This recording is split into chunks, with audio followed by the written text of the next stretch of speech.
জীবন গল্পের আজকের এই পর্বে এক অদ্ভুত রকমের প্রেমের গল্প আপনাদের সামনে উপস্থাপন হবে। প্রতিটা গল্পই আসলে আমাদেরকে একটা জিনিসের শিক্ষা দেয়, জীবন অনেক বেশি নাটকের চেয়ে নাটকীয়। কে রয়েছেন আমার সঙ্গে শুরুতে একটু পরিচিত হই, তারপর মাঝখানে অনুষ্ঠানের যে ইনিশিয়ালসগুলো রয়েছে, অনুষ্ঠানের যে প্রয়োজনীয় বিষয়গুলো রয়েছে সেগুলো নিয়ে আমরা কথা বলবো। জি, আপনার নাম, পরিচয়? আমার নাম রিয়ান আহমেদ জসিম। আমার দেশের বাড়ি চাঁদপুরে হ্যামচরে। তো আমি ছোটবেলা থেকে বড় হয়েছি গাজীপুরে। গাজীপুরে বড় হয়েছেন, আচ্ছা, ওকে। জীবন গল্প অনুষ্ঠানটা আপনি শোনেন নিশ্চয়ই, নইলে তো আপনি এখানে বলতে। অনেক জীবন গল্প অনুষ্ঠানও আমার লাইফে কিছুটা প্রভাব ফেলছে শোনার বিষয় নিয়ে। কি ধরনের নেগেটিভ কোনো প্রভাব ফেলছে? নেগেটিভ প্রভাব ফেলতে, যেমন আমি কখনো সরাসরি লাইভ শোগুলো শুনি না, আমি ইউটিউব থেকে সবসময় শুনি এবং ইউটিউব থেকে? দিনে 4 থেকে 5টা গল্প শোনারও আমার আছে। মানে একটা না? একটা না, এমনকি আমি এটার জন্য মানে মাথায় প্রচণ্ড ঘুরাইতো, তারপর কান ব্যথা করতো। তার পরবর্তীতে আমি বক্স কিনা ব্লুটুথ সিস্টেম মোবাইল থেকে এভাবে শুনছি, কিন্তু এটা নিয়েও আমার একটা প্রভাব। আমি সারাদিন এগুলো নিয়ে মানে খুব ভালো লাগে আর কি। আর আপনি একাই শুনতেন নাকি আরো অনেক লোকজনকে শোনাতেন বা কেউ শুনতো? একাই শুনতাম, কিন্তু একটা গল্প বকা টকা দিয়েছে কখনো এইসব গল্প শোনার জন্য না, ফ্যামিলি থেকে? বকা দিব আমি তো দোকানে এমন একটা পজিশনে, আমাকে বকা দেওয়ার কারো একমাত্র মালিক ছাড়া কোনো ই নেই। তারপর দিত না? সবাই আর কি আমাকে নিয়ে একটু দুষ্টামি ফাজলামি করতো যে এগুলো শুনে কি লাভ। সারাদিন শুনতেন? সারাদিন। ওকে, ইউটিউবের কথা যেহেতু আসলো, প্রিয় শ্রোতা, আমাদের ঢাকা এফএমের ইউটিউব চ্যানেল আছে জীবন গল্প এবং সিক্রেটস অনুষ্ঠানের। আপনারা ওখান থেকে আমাদের পুরো অনুষ্ঠানগুলো ডাউনলোড করতে পারবেন, যাবতীয় অনুষ্ঠান মানে এখন পর্যন্ত যতগুলো এপিসোড হয়েছে সেগুলো ডাউনলোড করতে পারবেন, শুনতে পারবেন ওখান থেকে। আমাদের ইউটিউবের চ্যানেলটা জানা আছে আপনার? www.youtube.com/dfm904। হ্যাঁ, www.youtube.com/dfm904। ওখানে গিয়ে অবশ্যই আপনারা সাবস্ক্রাইব বাটনে ক্লিক করবেন এবং নোটিফিকেশনটা অন করে দেবেন, তাহলে নতুন পর্ব ওখানে আপলোড করার সঙ্গে সঙ্গে আপনার মোবাইলে নোটিফিকেশন চলে যাবে এবং আপনি সবার আগেই শুনতে পারবেন ওখান থেকে, যদি আপনার নোটিফিকেশন অন করা থাকে। তো কি যেন নামটা বলছিলেন? জসিম। জি আচ্ছা, তো জসিম, যেহেতু আপনি জীবন গল্প শোনেন, আপনি নিশ্চয়ই জানেন কিভাবে এখানে জীবন গল্প বলতে হয়। বলুন, শুরু তার করুন। আগে আমি একটু প্লাস করে নিই জি। যে জীবন গল্প আসলে 3টা গল্প আমার জীবনে এখনো আমার মনে আছে, যে আমি তো শুনি। আচ্ছা। একটা গাজীপুরের যেহেতু যে ক্যান্সার এফেক্ট লাভ স্টোরি, জি। ইমন তীব্রতা গল্পটা আমি শুনে অনেক মানে চোখের জল পড়ছে অনেক। তারপরে এই গল্পটা শুনে আমি মনে করেন অনেক লোকের এটার প্রতি আরও আগ্রহ বাড়াইছি। আচ্ছা। আর হাসছি আপনার এই নতুন স্টেশনে রিক্তা নামের একটা মেয়ের গল্প ছিল, ওই যে উনি বোর্ডে শালিরে ব্ল্যাকমেল করে আর কি করছে। আচ্ছা। তখন আপনি ওনার বকাঝকা করতেছিলেন যে আমি ওর পাইলে হাড়গোড় ভাঙা দিতাম, ঠ্যাং ভাঙা ও দিতাম। আচ্ছা আচ্ছা, ফাইন। কিছুদিন আগে এসেছিল। তখন আমি রাত্রে মানে কাজ করতেছি। ভেরি ভেরি স্যাড স্টোরি এবং এটা খুব দুঃখজনক। আমি খুব মানে আমার এই যে লাইফে লাস্টে এই ট্রেজেডিটা ঘটার পর আমি কখনো হাসিনি, মানে ওই গল্পটা শুনে খুব হাসছিলাম। কিন্তু গল্পটা খুব প্যাথেটিক। হ্যাঁ। খুবই, এবং আমি সত্যি সত্যি পেলে হাড়গোড় ভেঙে দিতাম, এরকম একটা অনুভূতি হ্যাঁ, হয়েছিল। এরকম বলছিলেন। আচ্ছা। তো তারপরে আরেকটা গল্প যেটাকে আমাকে নাড়া দিয়েছে এবং রাত 2টা বাজে আমি সাহায্য করতে বাধ্য হয়েছি, সেটা হলো রুবানা হক প্রিয়ঙ্কার আম্মু। আচ্ছা। মনে আছে? উনি তখন রাত 2টা বাজেই আমি বিকেশে আমার সাধ্য মতো 500টা টাকা ওনাকে আমি সাথে সাথে। কোথায় ছিল এই গল্পটা? অন্য রেডিও স্টেশনের? আগে রেডিও আগে স্টেশন? Radio station. মেয়েটা কি ছিল? মেয়েটা কি কোনো মেয়েটা গল্পটা কি ছিল? মেয়েটা ছিল ওই লোকা ওই যে ওনার বড় ভদ্রলোক ফ্যামিলির মেয়ে আর কি। হ্যাঁ। তো ওনার যে জোর করে এলাকার একজন বড় বিয়ে করছিল, তো ওনার যে বাচ্চা একবার করে অনেকবার 7-8বার বাচ্চা নষ্ট হয়েছে। লাস্টের বাচ্চাটুকু মেশিনে বাইর করতে গিয়া ভাঙ্গা গেছে, তারপরে বাইরে থেকে চিকিৎসা করে আনছে। একটা মেয়ে আসছিল প্রিয়ঙ্কার নাম। ও আচ্ছা, প্রতিবন্ধী মেয়েটা। হ্যাঁ, ভিডিও আপলোড করছিলেন। ওই ভিডিও দেখার পর তো আমার কাছে টাকা ছিল, কিন্তু এমন একজনের টাকাটা আমার ছোট ভাইয়ের পরীক্ষার ফিস। তো মানে আমার মনটা এত হয়েছিল, তখন আমি ওখান থেকে 500 টাকা দিয়ে দিছি আর কি। একটা কথা বলি প্রিয় শ্রোতা, আসলে এগুলো না আমি কখনো বলতে চাইনি আমার এই অনুষ্ঠানে, মানে কখনোই বলি না, ভালো লাগে না বলতে আসলে, কারণ নিজের ঢোল নিজে পেটানো হয় এবং এতে আসলে কষ্টই হয় এক ধরনের। এই যে জীবন গল্প কিংবা আগের রেডিও স্টেশনে যে অনুষ্ঠানটা আমি করতাম, এগুলোর তো আসলে কন্টেন্ট সেম, মানুষ লাইফের স্টোরি বলেন, with the name of almighty Allah. আমি এখন পর্যন্ত এই অনুষ্ঠানের মাধ্যমে কত মানুষকে যে সাহায্য করতে পেরেছি আপনাদের সহযোগিতায়, এবং এই সাহায্যে অনেক সময় তারা যেই প্রবলেমটা নিয়ে আসেন সেই প্রবলেম সলভ হয়েও আরও বেশি হয়ে যায়। আবার কোনো কোনো সময় আসলে এই সাহায্য কিছুই না তাদের প্রবলেমের জায়গাটিতে, কিন্তু কত মানুষ যে সাহায্য পেয়েছেন এই অনুষ্ঠানের কল্যাণে, এটা নিঃসন্দেহে সৃষ্টিকর্তার কাছে কৃতজ্ঞতা আমরা জানাই। এবং আপনি চিন্তা করতে পারবেন না, এই যে ভদ্রলোক যিনি বললেন জসিম, যে ওটা অন্যের টাকা আমি বিকাশ করে পাঠিয়েছিলাম, এরকম কত মানে হৃদয়বান মানুষ যে তাদেরকে সাহায্য করেন। কিছুদিন আগে একটা গল্প এসেছিল, যদি আপনার শোনা থাকে, সিলেটের এক ভদ্র ফ্যামিলি রেপ হয়েছে। আমি এটা অ্যানাউন্স করার পর না, তার বিয়ে শাদী হয়েছে কিনা আমি এখনও আপডেটেড না, আমি খোঁজখবর রাখছি। আপডেট হওয়ার পর যেই সাহায্য এসছে তা দিয়ে মোটামুটি তারা সচ্ছল হয়ে যেতে পারবে। হ্যাঁ, তো এটা আসলে কত বড় দোয়া না, মানে প্রত্যেকেই কিন্তু প্রত্যেকের জায়গা থেকে একটা পার্টিসিপেট করলো এবং এটা কিন্তু জীবনে অনেক বড় হয়ে রিটার্ন আসে। তো যাই হোক, আজকের অনুষ্ঠানটা একটু অন্যভাবে শুরু হলো। ভালো লাগলো আপনার কথা শুনে। আপনারা পাশে আছেন বলেই এই অনুষ্ঠানটি এত সুন্দর, এই অনুষ্ঠানটি এতদিন পর্যন্ত চলেছে এবং এটা আরও সামনের দিকে যাবে ইনশাল্লাহ। আর এই অনুষ্ঠানে যদি আপনারা অংশগ্রহণ করতে চান, প্লিজ আমাদেরকে ফোন করবেন। আমাদের ফোন নাম্বারটি হচ্ছে 09611904 আমি আবারও বলছি 09611904। হ্যাঁ, তো জসিম শুরু করুন একেবারে ছোটোবেলা থেকে, যেখান থেকে মনে পড়ে। আমরা ফ্যামিলিতে বাবা মা আছে, আমরা 2 ভাই 2 বোন। তো ছোটোবেলা আমার যতটুকু মনে আছে, আমি 1 থেকে 3 পর্যন্ত ব্র্যাক স্কুলে লেখাপড়া করছি, গ্রাম অঞ্চলে যে ব্র্যাক। বাবা কি করতেন? আমার বাবা কৃষিকাজ করতে, আর আমাদের রিভার কান্ট্রি এলাকা, তো ওখানে আপনার মাছ ধরা হয়। আচ্ছা, তো মাছও ধরতেন? 6 মাস মাছ ধরতেন, 6 মাস উপরে কৃষিকাজ করতেন। আচ্ছা, ওকে, ঠিক আছে। তো লেখাপড়া একটু ভালোই ছিলাম। 3 থেকে ওখান থেকে 4-এ ওঠার পর 4-এ 5-এ প্রাইমারি স্কুলে কাটাইছি। তো আমার কি আবার একটা কি, আমি পড়া একবার দেখলেই মানে মুখস্থ হয়ে যায়। আচ্ছা, তো এদিক থেকে আমাদের প্রধান শিক্ষকের সাপোর্ট পাইতাম আর কি। উনি আমারে খুব অন্য চোখে দেখতেন। 4-এ যখন বার্ষিক পরীক্ষা দিলাম, তো আমরা যখন 3-4 জন একসাথে স্কুলে যাই, তো পরীক্ষার সময় দেখলাম যে ওরা আমার যা দেখা লাগছে আর কি করছে। কিন্তু তখন আমি পরীক্ষা দিয়ে ঢাকা যাই বেড়াইতে যাওয়ার পর আয়সা শুনি ওরা সবাই পাস করছে, আমি ফেল গেছি। তো আমি খুব কান্নাকাটি যে না, এটা কিভাবে সম্ভব, যে আপনার দেখে লিখে পাস করে ফেললো আর আপনি ফেল করে ফেললেন। পরের বাদে আমি খুব কান্নাকাটি, আমি লেখাপড়া করবো না সে। তো মা বলতেছে আগে স্কুলে যাও, স্কুলে যা দেখো যে কি হয়েছে। পরে স্কুলে যা দেখি যে না, আমি ফেল করি নাই, আমি পাসই করছি। এটা একটা গুজব ছিল। আচ্ছা, 6-এ যখন ভর্তি হই, 6-এ ভর্তি হলে আমার তো আর লেখাপড়ার মন বসে না, মানে বাড়ির পাশে স্কুল, ভালো লাগে না। এই তো এলাকায় ঘোরাঘুরি করি করি এরকম নিয়া। তো আমাদের আবার একটা ইসলামিক স্যার ছিল, তো উনি নামাজ না পড়লে সবাই মারতো আর কি। তো আমি ওই দিন নামাজ না পড়ে মিথ্যা কথা বলছি যে হ্যাঁ স্যার আমি পড়ছি। তো পিছন থেকে আমার ফুয়াতো ভাই ছিল রাজা, ও বলতেছে যে না স্যার ও পড়েনি। তো স্যার আমার মারলো, মারার পর আমি বললাম যে আমি আর স্কুলে যাবো না। তারপরে মা বলতেছে তো স্কুলে যখন যাবি না, তাহলে আমাদের কাজ করেই খাওয়া, তোর বসায় তো আর আমি খাওয়াবো না, তোর বাপে গালাগালি করে এই করে। তখন আমার ফুয়াতো ভাই থাকে ধানমন্ডি জিগাতলা, ওনার সাথে যোগাযোগ কইরা তো এখানে পাঠাইলো। বয়স কত ওই সময়টাতে আপনার? ওই সময় আমার 11 কি বা 12 হবে। আচ্ছা, তো ঢাকা শহরে আসলেন কাজের জন্য? হ্যাঁ, লেখাপড়া ছেড়ে দিলেন? লেখাপড়া ছেড়ে দিয়েছি। কাজ কি ছিল আপনার? কোথায় আসলেন? বাড়ি থেকে আসার পর যেখানে চাকরি নিয়েছি, ওনার এত ভালো লোক যে আমারে, ওনার কোনো ছোট ভাইটাই কিছু নাই, ওনার আব্বা আম্মা আর ওনার 2 ভাই, এক ভাই বিয়ে করছে আর আমি যা চাকরি উনি বিয়ে করেন না। তো ওনাদের সাথে ফ্যামিলি, জয়েন্ট ফ্যামিলির মতো একবার থাকতেছি।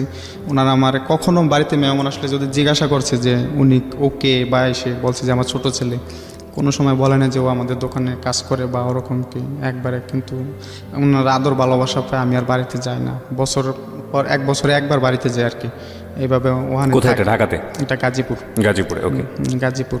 তো আমাদের দোকানে একটা কাস্টমার ছিল যে উনি রং মিস্ত্রি, ওনার সাথে আমার খুব ভালো পরিচয়। উনি আমার বাইকনা বইলা ডাকতো, তারপরে ওনার মামা বইলা ডাকতাম। তো একদিন এখানে প্রায় 5 বছর চলে গেছে দোকানদারি করতেছি এরকম। জি। তো একদিন ভাইয়ের সাথে 1 কথা 2 কথা এরকম নিয়ে, মানে যে আমি বলতেছি আমি আর চাকরি করবো না, যে আমি চলে যাবো।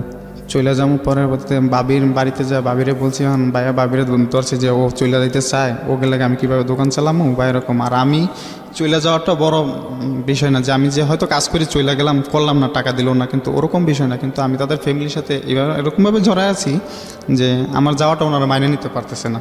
ওখানে আমি কিছুদিন মানে চাকরিটা ছেড়ে দেওয়ার পর আমার দুলাভাই তো কিছুদিন এভাবে বেকার ঘুরি, কিন্তু দুলাভাই পরবর্তীতে 50,000 টাকা দিয়ে আমার একটা চাকরি নিয়ে দেয়, যে মাল্টিপারপাস কোম্পানি, যেটা আর কি ফিল্ডে টাকা ছাড়ে বা গ্রাহক থেকে টাকা উঠায় ওরকম। তো আমার দুলাভাই 50,000 টাকা দিয়ে আমার ওই চাকরিটা নিয়ে দেয়। চাকরিটা নিয়ে দেওয়ার পর তো এখন ওই আগের মালিকে বলতেছে যে ওই চাকরির ডিউটি একবারে সীমিত।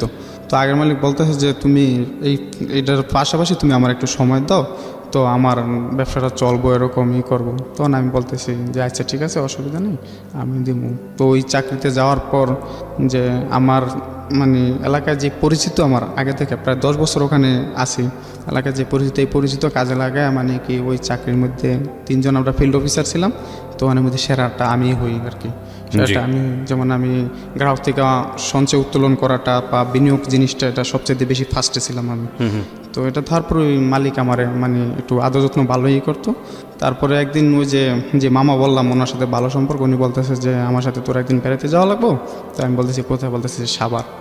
তো আমি বলতেছি কে, বলতেছে যে এরকম এরকম আমার দুইটা শালি আসছে, তো ওদেরকে আনতে যাবো, আমার বাসায় বেড়াতে আসবো, ঠিক আছে। তো বলতেছে যে পরে দোকানে বৈশা গল্প আড্ডা করতেছে। তো উনি আমার বলতেছে যে বাইক না, আমার একটা ফুফা শাশুড়ি আছে, ছোট সম্পর্কে ফুফা শাশুড়ি লাগে। তো তুমি ওই মেয়ের সাথে কথা বলো, মেয়েটা খুব সুন্দর, এমনি গরিব ভদ্র। আচ্ছা, আমি তো তোমার চিনি, আর মেয়ে তো আমার সম্পর্কে ফুফা শাশুড়ি লাগে। তো আমি বলতেছি আচ্ছা ঠিক আছে, তুমি নাম্বারটা দিও আমার। তো ওই মেয়ের নাম ছিল জিয়াসমিন। তো কত সালের ঘটনা এটা? এটা 2013 ফার্স্টে দেখতে। জি, যেখানটায় ছিলাম। তারপর মামা নাম্বারটা দেওয়ার পরে ওই মেয়ের সাথে আমি কথা বলি, প্রায় এক সপ্তাহ কথা বলি। বলার পর ওই মেয়েকে জিজ্ঞাসা করলাম যে তুমি লেখাপড়া করো, একবার পারিবারিক সমস্যার কারণে লেখাপড়া করি না, তো এরকম তুমি কোথায় আছো? যে আমি বর্তমানে মোহাম্মদপুর আছি। তো এই আর কি যাই এক সপ্তাহ আর কি, নতুন অবস্থায় যেরকম কথাবার্তা চলে ওরকম। তো মামা বলতেছে যে যে আমার ওই শালিরে আনতে যাবো, ও দুইজনের আনতে যাবো, তো আমার সাথে যাওয়া লাগবে। তো আমি যাওয়ার ইচ্ছা ছিল না। তো ওই দিন এক পর্যায়ে জোর করে নিয়ে গেছে, তো আমারে আর আমার যেটা তো ভাই জুয়েল, ওদের বাড়িতে। দুইজন সাবান। মেয়েটার নাম কি ছিল? ও যার সাথে কথা বলছি তার নাম ছিল জেসমিন। জেসমিন। আচ্ছা, তো কার বাড়িতে নিচ্ছে? মেয়েটার বাড়িতে তো না, মেয়েটার বাড়ি না, এটা হলো মামার ফুফা শাশুড়ি, ও ঢাকা আসছে, আবার মামার দুইটা শালি আসছে। আচ্ছা, শালি আসছে, ওরও মনে করেন ঢাকা আসছে সাভার। তো এই মেয়েটা আসছে মোহাম্মদপুর আর ওরা আসছে সাভার। তো দুজনেরই আনা হবে ওনার বাড়িতে আর কি। কার বাড়িতে? এটা মামার এটা বাড়িতে। মামার বাড়িতে। আচ্ছা, মানে জেসমিনকেও আনা হবে। জেসমিন তো আপনাকে ডেকেছে ও মামার বাড়িতে। তারপরে ওনার সাথে ওই দিন আমার যারা তবে জুয়েল আর আমাকে নিল আর কি। তো সাভার গেলাম, সাভার যাওয়ার পর বাসায় যাওয়ার পর দেখলাম যে ওনার দুইটা শালি। তো বলতেছে যে ঢোকার পর যে বলতেছে দুলাভাই কেমন আছেন, এসে বলতে ওরা জানতে পারি যে ওদের একটা নাম মুন্নি, আর বাসায় আরও লোকজন আছে। তো অনেক পরিচয় হইলাম, অনেক সবাই সবার সাথে পরিচয় হয়, খাওয়া দাওয়া সালামি করলাম। আসলে যে ওই দিন গেছি, যাওয়ার পর মানে ওদের দেখার পর এরকম একটা ফিল বা ওরকম কিছু, ওরকম মনের মধ্যে কোনো কিছু ছিল না, স্বাভাবিকভাবে যেভাবে চলাফেরা ওইভাবে করতেছি। পর আমরা গাজীপুরে আসলাম, গাজীপুরে আসার পর এখন বাসায় ওদের রায়কা টেকা, তো আমরা চলে আইছি। ওই দিন রাত 9টা বাজে গেছে আসার পর। চলে আসার পর এখন সকালবেলা দেখা করতে গেলাম, দেখা করতে যাওয়ার পর আসলে কি ওই যে এক জায়গায় কথাবার্তা বলতে বলতে যেরকমই হয়, ওই মেয়েটার সাথে একটু বেশি কথা বলা প্রয়োজন। কোন মেয়েটা? আর মুন্নিটা একটু মোটা কাটা ছিল, ওই ছিল। ওরা যেহেতু আমার মামার শালী, সেহেতু ওরা আমারও মামা বলে ডাকছে, ঠিক আছে। তো মামা বলে ডাকতেছে, তো ওরা বলতেছে যে মামা ঘুরতে যাবো, আমাদের ঘুরতে নিয়ে যাওয়া হবে, আপনাদের এলাকায় আসছি এরকম। তো আমি বলতেছি যে কোথায় যাইবা? তো দেখো ওরা আবার একটা মামার একটা শালা ছিল আলামিন, তো আলামিনে বলতেছে যে ওনারা বলি যে আমাদের যাতে ঘুরতে নিয়ে যায়। কোথায় এরকম স্পেস পাই না, যে আবার এলাকার কন্ডিশনও বেশি ভালো না, যে নিয়ে যদি কোনো অসুবিধা হয়। তো লাস্ট পর্যন্ত ওই যে আমার মাল্টিপারপাস অফিসে নিয়ে গেলাম ওদেরকে বিকালবেলা। জি। অফিসে নিয়ে গিয়ে তো ওখানে ভালো পরিবেশ আর কি থাকার মতো। তো ওখানে ওদের সবাই নিয়ে গেলাম। তো আমরা সবাই অফিসে যাওয়ার পর তো আমার অফিস স্টাফ সবাই আমার জন্য মানে অফিসটা ক্লিয়ার করে দিছে যে আমার গেস্ট আছে, তাদেরকে আমি আপ্যায়ন করবো, এই করবো। ফাস্টফুডের দোকান থেকে এরকম সব কিছু আনার পর আমরা সবাই একসাথে খাওয়া দাওয়া করতেছি। তো রিক্তা আমার পাশে বসছে, আমার যে বসার টেবিলটা ওইটার পাশে রিক্তা বসছে, আর ওই পাশে মুন্নি আলামিন জুয়েল বসছে। বসার এক পর্যায়ে সবাই দুষ্টামি করে খাইতেছে। তো থেকে বার্গারটা মানে মাটিতে পড়ে যায়, পড়ে যাওয়ার পর আমি উঠাইতে যাই, ও উঠাইতে যায়। এক পর্যায়ে মানে ওর চুলগুলো আমার এখানে লাগে আর কি, চোখে মুখে লাগে। আসলে ওই অনুভূতিটাই আমার জীবনে কাল হয়ে দাঁড়াইছে, ঠিক আছে। তখন ওরে মানে আমার খুব একটা এরকম যে ভালো লাগে আর কি, এরকম একটা লাগে। তো ওরে যাইতে যাইতে পাশে পাশে অনেক বলি যে তোমার না আমার খুব ভালো লাগে এসে। পরে ও কোনো পাত্তা দেন এরকম করে না, যে বাপে দুষ্টামি করে বলি করি। তো বাসায় যাওয়ার পর ওরে আমি বলি দেখো তুমি তো আমার মামা ডাকছো, তো এরকমটা আমাদের তো কোনো সম্পর্ক আগে থেকে নাই, ঠিক আছে, কিন্তু তোমার আমার খুব ভালো লাগে, চলো না আমরা সম্পর্কটা পাল্টাই, ঠিক আছে, আমি তোমার সাথে সম্পর্ক।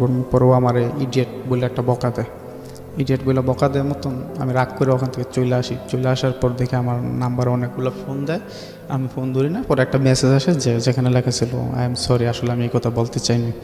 পরের বাদে আমি ফোনটা রিসিভ করি, বলতেছি যা সরি যখন বলছো তাহলে সমস্যা নেই, আমি কথা বলি। বলতেছি যে আপনি আসবেন না এখন? আমি বলতেছি না, এখন অনেক রাত হয়ে গেছে, কালকে সকালবেলা আবার আসবো।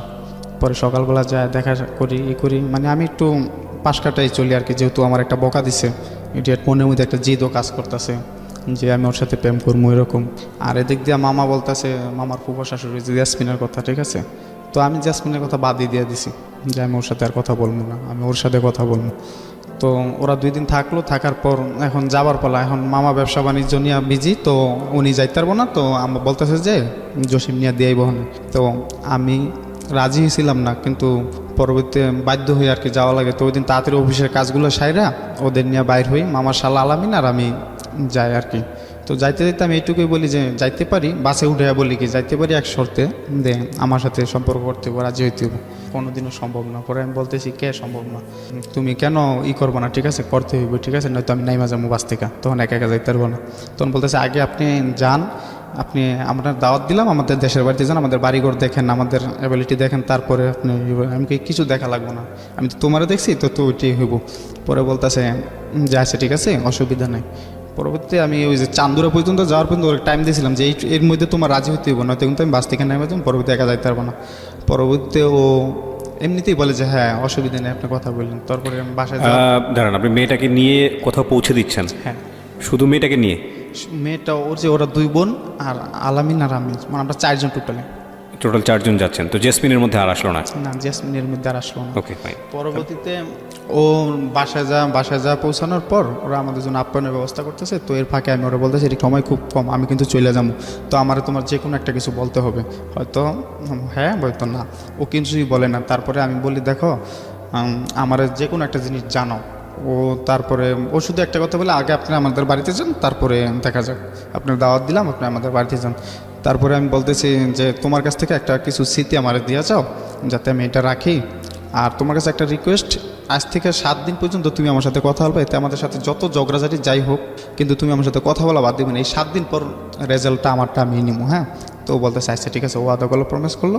তারপরে ওর হাতে দেখে আংটি, তো আমি একটা আংটি নিয়ে নিলাম, বললাম যে আমার এই আংটিটা তোমার আংটিটা আমি রেখে দিলাম, এটা তোমার স্মৃতি হিসাবে আমার কাছে থাকবে। তো মুন্নি বলতেছে যে দেখেন আংটির প্রেম কিন্তু থাকে না, আংটির প্রেম কিন্তু ভাঙা যায়, আমাদের এরকম বান্ধবীদের অনেক আংটি নিয়ে প্রেম হয়েছিল, তো এগুলো কিন্তু থাকে না। তো আমি বলছি এগুলো আমি বিশ্বাস করি না, ঠিক আছে।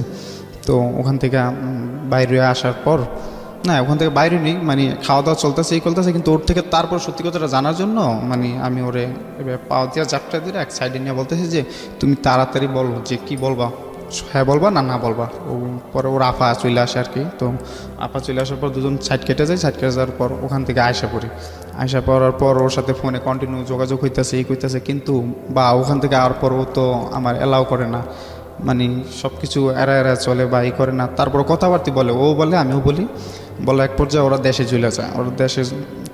দেশে চলে যায় না, আমি দেশে চলে যাই, মানে আমার জেরাতো বোনের একটা বিয়ে। তো ওই বিয়ে খেতে যাবো। তো আমি বলতেছি যে তুমি আমার সাথে কথা বললো, আমি দেশে যাই, যেখানে যাই তুমি আমার সাথে কথা বললো।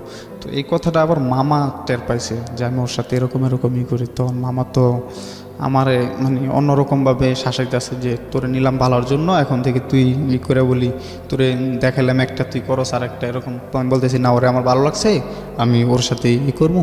পরে বলতেছে না, এটা কোনোদিনও সম্ভব না, আর এটার মধ্যে আমি রাজি না। তো তখন আমিও বুঝতে পারছি যে ওনারে জানলে তো হয়তো তো ওনারে লুকায় মানে ওর সাথে কথা বলি। তো দেশে যায় বিয়ে, চাস্তো বোনের বিয়ে খাওয়া আসার পর ওখানে একদিন থাকি, শুধু সকালে নামি, দুপুরবেলা বিয়ে খাই, বিকেলবেলা আবার চলে আসি। তো যাওয়ার টাইমে আমি আবার তোমার দেখতে ইচ্ছা করে, তো আমি তোমার দেখতে আসবো। তো বলতেছে আসেন, অসুবিধা নেই। ও ভাবতে পারেনি যে আমি যাবো, যে বললেই কি চলে আসে। তখন আমি বিয়ে খাই রাত্রেই চলে আসি, আমাদের তো লঞ্চে আসা লাগে, তো রাতকে লঞ্চে চলে আসার পর সকাল ভোরবেলা আমি ঢাকায় পৌঁছার পর ওদের এখানে যা ওরা ভোরবেলা ফোন দিতেছি যে আমি কিন্তু চলে আসি সত্যি। ও বলে যে আপনি বারবার এত ফোন দিয়েই করেন, কে বলছি না আসলে আসেন। তো ওর দুলাভাই আর আফা গার্মেন্টসে চাকরি করে, সকাল 8টা বাজে অফিসে বাইরে, তো 8টা পর্যন্ত ওই বৈলাপুর স্ট্যান্ডে আমি বৈশা থাকি সাবার। তো বৈশা থাকার পর ওনারা যখন দেখি বাইরে হয়ে গেছে বাসা থেকে, তখন আমি বাসায় যাই। বাসায় গিয়ে নক করার সাথে সাথে দরজা খুলে ও তো দেখে আমার অবাক, বলতেছে যে আপনি কি মানুষ না আর কিছু, যে আপনি সত্যি চলে আসলেন। পরে আমি বলতেছি দেখো আমি আমার ভালোবাসার জন্য সব কিছুই পারি, এটা আমার প্রথম পরীক্ষা। তখনও তো মেয়ে কথা দেয়নি আপনাকে যে আপনাকে লাভ করে? ওকে, তখনও কথা দেয়নি, ঠিক আছে। তখন ওরা দুজন হাসতে শেষ, বাবা এই কোন আজব লোকের পাল্লায় পড়লাম, ঠিক আছে, একটু বলাতেই চলে আসলো। আবার সকালবেলা যদি দুলাভাই আফা দেখে হলে তো আমি বলছি অসুবিধা নেই, আমি বাইরে দাঁড়াইছিলাম, ওনারা যাওয়ার পরেই আসছে। ঠিক আছে। তারপর ওরা আমার জিজ্ঞাসা করলাম তোমরা নাস্তা খাইছো, বলতেছে না। তখন আমি হোটেল থেকে 3 বক্স খিচুড়ি আনলাম, এনে সব একসাথে খাইলাম। ওরা বলতেছে যে আপনি ঘুমায় পরে বিকালবেলা জায়গায় দেবো না, দুপুরবেলা খাওয়া দাওয়া করে একবার বিকেলে যায় না। ওদেরই বাসায়? হ্যাঁ, ওর বোনের বাসায়, এটা ওর বোনের বাসায় ওরা বেড়াইতে আসছে, ওখানে ওরা বেড়াইতে আসছে। ওর বোন দুলাভাই তো গার্মেন্টসের জায়গা, আচ্ছা, তো বাসাটা খালি থাকে আর কি। আচ্ছা আচ্ছা, ওকে। তো আমি তো জানি যে লাঞ্চে ওনারা আসবে বাসায়, তো এই জন্য আমি আর বেশি লেট করি না। তো রিক্তা বলতেছে আপনার জন্য নাস্তা বানাবো, একটু গাজরের হালুয়া বানাই আমার খাওয়াটা বলে। আমি বল আমার ওদিন কাজ আছে, যে আমার আবার আইসা ওখানে কালেকশন করা লাগবে, দোকান লাগা লাগবে, তো আমারও একটু তাড়া ছিল। তো আমি ওখান থেকে চলে আসি। চলে আসার পর কথাবার্তা চলতেছে একটু মোবাইলে, হ্যাঁ সব কিছুই হ্যাঁ, কিন্তু সামনাসামনি গেলে একটু আনইজি ফিল করে। তো পরবর্তীতে কথা চলতেছে, এক পর্যায়ে এটা এমন পর্যায়ে জায়গা ও বেশি বিরক্তি বোধ করে। আমি সারাদিন কথা বলি ওর সাথে, তখন ও একটু ঝগড়াপাটি লাগলে ও ফোন করে বলে দুলাভাই ও আমার ডিস্টার্ব করে, এরকমই করে। আমি বলি না মামা, ও আমাকে আগে মিস কল দেয়। দুলাভাই বলতে হচ্ছে আপনার যে মামা সম্পর্কের মামা? হ্যাঁ। তো আমি বলি যে না, ও তো আমার ফোন দেয়, ও আমার এইটা বলছে কে এই সেই, ঠিক আছে, মানে এটা নিয়ে একটু একটু চলে আর কি, যে মিষ্টি মিষ্টি ঝগড়া যেটা আর কি। তো ওগুলো আপনার এই সম্পর্কের মামা কি বিষয়টা কিভাবে দেখতো?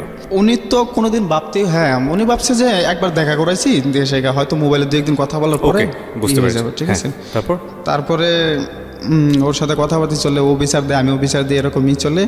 তো একদিন পারতেছি না আর, অনেকটা বেশি অহংকার দেখায়, পারতেছি না। তো আমি বলতেছি তুমি এতদিন যেই মানুষগুলা নিয়ে আমার সাথে কথা বলছো, যেমন তোমার কিছু বান্ধবী, ওগুলার আমার কথা শুনেছো না, ওগুলো সবাই নিয়ে আসো, তোমার জন্য একটা সারপ্রাইজ আছে। তো বলতেছে যে কখন? আমি বলতেছি দুপুরের দিকে ফোন দিও। তো ও সবাই ডাইকে নিচ্ছে। আমি বলছি তোমাকে একটা একটা ওয়াদা করতে হবে, যে আমি যতক্ষণ পর্যন্ত কথা না শেষ হইব ততক্ষণ পর্যন্ত তুমি ফোন কাটবা না, আর লাউড দিয়ে সবাইকে শুনাইবা। পরবর্তীতে ও বলতেছে আচ্ছা ঠিক আছে। আচ্ছা, এই লাউড দিয়ে যাওয়ার আগে আমি একটু বলি, এটা হচ্ছে মেয়েটা আপনার ফ্যামিলি সম্পর্কে তোমরা মোটামুটি জানলাম, ইকোনমিক স্ট্যাটাস কী ছিল আপনার মেয়েটার? ইকোনমিক স্ট্যাটাসটা কী ছিল, মানে অর্থনৈতিক সেম? বাবাও কৃষিকাজ করতো? ওকে, ঠিক আছে। তো লাউড দিয়ে শোনানো। হ্যাঁ, তো তার লাউড দিয়ে শোনানো, তো ওর যে বিরক্তিকর, ও আমাকে কোনো পাত্তাই দিত না, খুব অহংকার দেখাইতো। তখন আমি ইচ্ছারম বিশ্রী ভাষায় বকাবকি, তুই নিজেকে কি মনে করিস, আয়না কোনোদিন নিজের চেহারা দেখছিস? এই লাউড দিয়ে? হ্যাঁ, ওর পান্থপীর নিয়ে করছে। তো আয়না কখনো নিজের চেহারা দেখছিস? ঠিক আছে, তুই যেদিন আমার ইডিয়েট বলে বকা দিচ্ছস, সেদিনই আমি তোর পিছে লাগে আছি, ঠিক আছে, সেই করে এইভাবে করমু সেই করমু, ঠিক আছে, বেশি বিশ্রী না, এইভাবে যা একটু রেশারেশি। তখন ও ফোনে আর কিছু বলে না, বলতেছি আর আপনি কি আর কিছু বলবেন? পরে আমি বলতেছি না, পরে রেখে দিই। পরে বিকালবেলা ওই আলামিন রে, ওর চাস্তো ভাইয়ের ফোন দিই। ফোন দেওয়ার পর জিজ্ঞাসা করি যে কিরে দেখছস? কয় হ্যাঁ। আমি কি কীরকম দেখা যায়? কয় মুখ চোখ কালা, পুরো একবারে গোমরা দেখা যায়, যে কি জানি হয়েছে, ঠিক আছে। পরে বলি যে আমি এরকম বলছি, এই হয়েছে। তো বলার পরে এখন তো আমার ভিতরে খুব জ্বলতাছে, যাই হ্যাঁ আমি কী করলাম, মেয়েটারে এতগুলো বকাবাজি করলাম, তো এখন তো ওর সাথে কথা না বললে আমারও ভালো লাগতেছে না। তো 1 সপ্তাহ তো কোনো কথাবার্তা কিছু বলিনি। 1 সপ্তাহ পর ফোন দিছি মতন, ও আমার বলতেছে কি আবার বকাবকি করেন। পরে আমি বলতেছি না দেখো, আমি কোনো দিন বকাবাজি তো এরকম কোনো মেয়েরে করিনি, আসলে তোমার যে জিদ কন্ট্রোল করতে না পারে আমি তোমার কাছে, তাই তোমার কাছে ক্ষমা চাওয়ার জন্য ফোন দিছি। তো বলতেছে যে না, আপনি আরও যদি মন চায় তো আরও বলেন, ঠিক আছে, আমি কি তুমি আমার ক্ষমা করে দাও, ঠিক আছে। আমি কোনো দিন, তো ওই দিন আমি খুব কান্নাকাটি করি ওর কাছে, যে আমি আসলে কোনো দিন কোনো মেয়ের এরকমই করিনি। তো বলতেছে যে আচ্ছা ঠিক আছে, আপনি রাত্রে ফোন দিন। পরবর্তীতে রাত্রে বাসায় যা ফোন দিই, ফোন দেওয়ার পর ওরে বলতেছে তুমি আমাকে ক্ষমা করে দাও, আমি কোনো দিন এরকমই করি নই, আসলে যা হয়ে গেছে, তুমি আমার সাথে কথা বলো বা না বলো এটা আমার কোনো না, কিন্তু তুমি আমার ক্ষমা করে দাও। তো বলতেছে ক্ষমা করতে পারি এক শর্তে। আমি বলতেছি কি শর্ত? পরে বলতেছে আমাকে ভালোবাসতে হবে। তো আমি বলছি না, এটা কোনো দিনও সম্ভব না, তোমার যদি কোনো প্রতিশোধ নেওয়ার ইচ্ছা থাকে তাহলে তুমি অন্যভাবে নাও, আমি মাইনা নিন। পরে বলতেছে না, আমি আপনাকে এক শর্তেই ক্ষমা করতে পারি, সেটা লোক আমাকে ভালোবাসতে হবে। তখন আমি দুষ্টামি করে বলি যে হ্যাঁ আমি তোমারে ভালোবাসি। তখন ও আমারে বলে মনে আছে তুই আমার এরসব কথা বলছিলি, তোকে তো আমি ভালোবাসো, প্রশ্নই ওঠে না যে এরকম তুই কখনো এরকম আমার যোগ্য না, এরকম অনেক ধরনের, আমি যেরকম বলছি ও আমার এরকম বইলা যে বলছে এটা তোর প্রতিশোধ, ঠিক আছে। তারপরে আমি তো আবার মনের মধ্যে একটা লাগলো, না ও আমার এরকম বললো, ঠিক আছে আমি তোরে ছাড়বো না, এই সেই। পরবর্তীতে আমি ওই যে জিয়াসমিন মেয়েটা, ওই মেয়েটার নাম্বার তো আমার কাছে আছে, তো ওরও বাড়িতে গেছে, বাড়িতে যাওয়ার পর ওই জাসমিন মেয়েটারও ফোন দা বলি যে ও এরকম ওই মেয়েটা অলরেডি জানা ফেলায় যে ওর সাথে আমার এখন এটা চলতেছে। রিক্তার সাথে? হ্যাঁ, ওই মেয়েটার সাথে আর কথা বলতে বলি না, ও পাশ কাটতে যায় আমিও পাশ কাটতে যাই, মানে আমাদের মাঝে আর ওরকম আগে যে কথা বলছিলাম 1 সপ্তাহ জেসমিনের সাথে, ওটা আর হয় না। তখন ওই মেয়েটার বললাম যে ও আমার সাথে এরকম এরকমই করছে, তুমি একটু ওরে বোঝাও না যে ও যাতে আমার সাথে সম্পর্কটা করে। পরে ও বলতেছে যে দেখি কি করা যায়। তখন আমি সারাদিন ফোন দিয়ে ওদের নাম্বারে ডিস্টার্ব করি। দুপুরবেলা একটা ফোন ওই জেসমিনের মোবাইল থেকে, আচ্ছা। জেসমিনের মোবাইল থেকে একটা ফোন। তো আমি বলতেছি কী ব্যাপারে ফোন দিছো কেন? বলতেছে যে আপনার জন্য একটা গুড নিউজ আছে। পরে আমি বলতেছি কি গুড নিউজ? পরে বলতেছে যে আপনার সাথে সম্পর্ক করব। তো আমি বলতেছি না, ও তো প্রতিশোধের নেশায় জৈলাপুরা রয়েছে, তো ও তো প্রতিশোধই নেব নিক, আমার ওর সাথে সম্পর্ক করার দরকার নেই, ও সম্পর্ক মানে বোঝে না। বলতেছে না, সিরিয়াসলি বলতেছে ও আপনার সাথে সম্পর্ক করব। কে বলছে এটা? এটা জেসমিন জেসমিন বলতেছে। বলছে। জেসমিনের সাথে সম্পর্কটা কি ছিল? ওরা ফুফু বাস্তি। ফুফু বাস্তি, আচ্ছা। তারপরে বলছে মতন আমি বলছি যে ওকে দাও ফোনটা। পরে দিছে ও। আমি বলতেছি কি ব্যাপার, তুমি আমার ফোন দিছো কেন? বলতেছে যে কেন ফোন দিছি জানেন না? পরে আমি বলতেছি তোমার সাথে আমার কিসের সম্পর্ক? কয় আপনি জানেন না কিসের সম্পর্ক? পরে আমি বলছি বলো কিসের সম্পর্ক? ভালোবাসার সম্পর্ক। আমি কি ভালোবাসা কি জিনিস তুমি বুঝো? পরে বলতেছে আমি বুঝি না, আপনি আমার শিখাইবেন, আমি শিখি, এখন থেকে আপনার সাথে আমি সম্পর্ক করবো।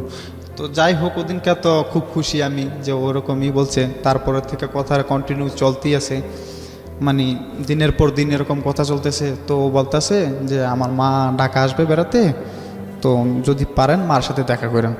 আচ্ছা। প্রথম মানে ওর সাথে তো প্রেমেরই তো মানে খুব ভালো লাগতেছে, কাজগুলো সুন্দর মতো করতেছি, মানে দিনগুলো খুব সুন্দর কাটা যায়।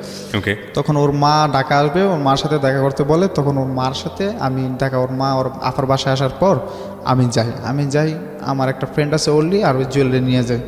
তো নিয়ে যাওয়ার পর আসলে সত্যি কথা বলতে কি, মানে একটা শ্বশুরবাড়ির মানুষ যেরকমভাবে যায় আমি ওরকমভাবেই কইরা গেছি।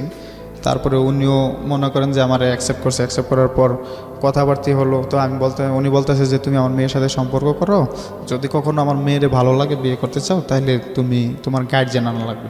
আচ্ছা। তখন আমি বলতেছি যে আচ্ছা ঠিক আছে, সেটা আমার ফ্যামিলির ম্যানেজ করে আমি আনতে পারবো। পরবর্তীতে উনি বলছে মেয়ে কিন্তু কখনো তোমার হাতে একা তুলে দেবো না, আর একা যাবে না। পরবর্তীতে আমি বলছি ঠিক আছে। তো ওখান থেকে ওই দিন কথাবার্তা বলে চলে, মানে ওর ফ্যামিলির সঙ্গেও আপনার কথাবার্তা হয়ে গেল? হ্যাঁ। আচ্ছা। অলরেডি কথাবার্তা হয়ে গেছে। তারপরে ওর মা এরকম আশ্বাস দেওয়ার পর আমি ওখান থেকে আসার পর ওদের ফ্যামিলি সবার সাথে কথা হয়, ওর সাথেও কথাবার্তা হওয়ার এক পর্যায়ে কিছুদিন পর ও আবার ঢাকা আসবে। জি।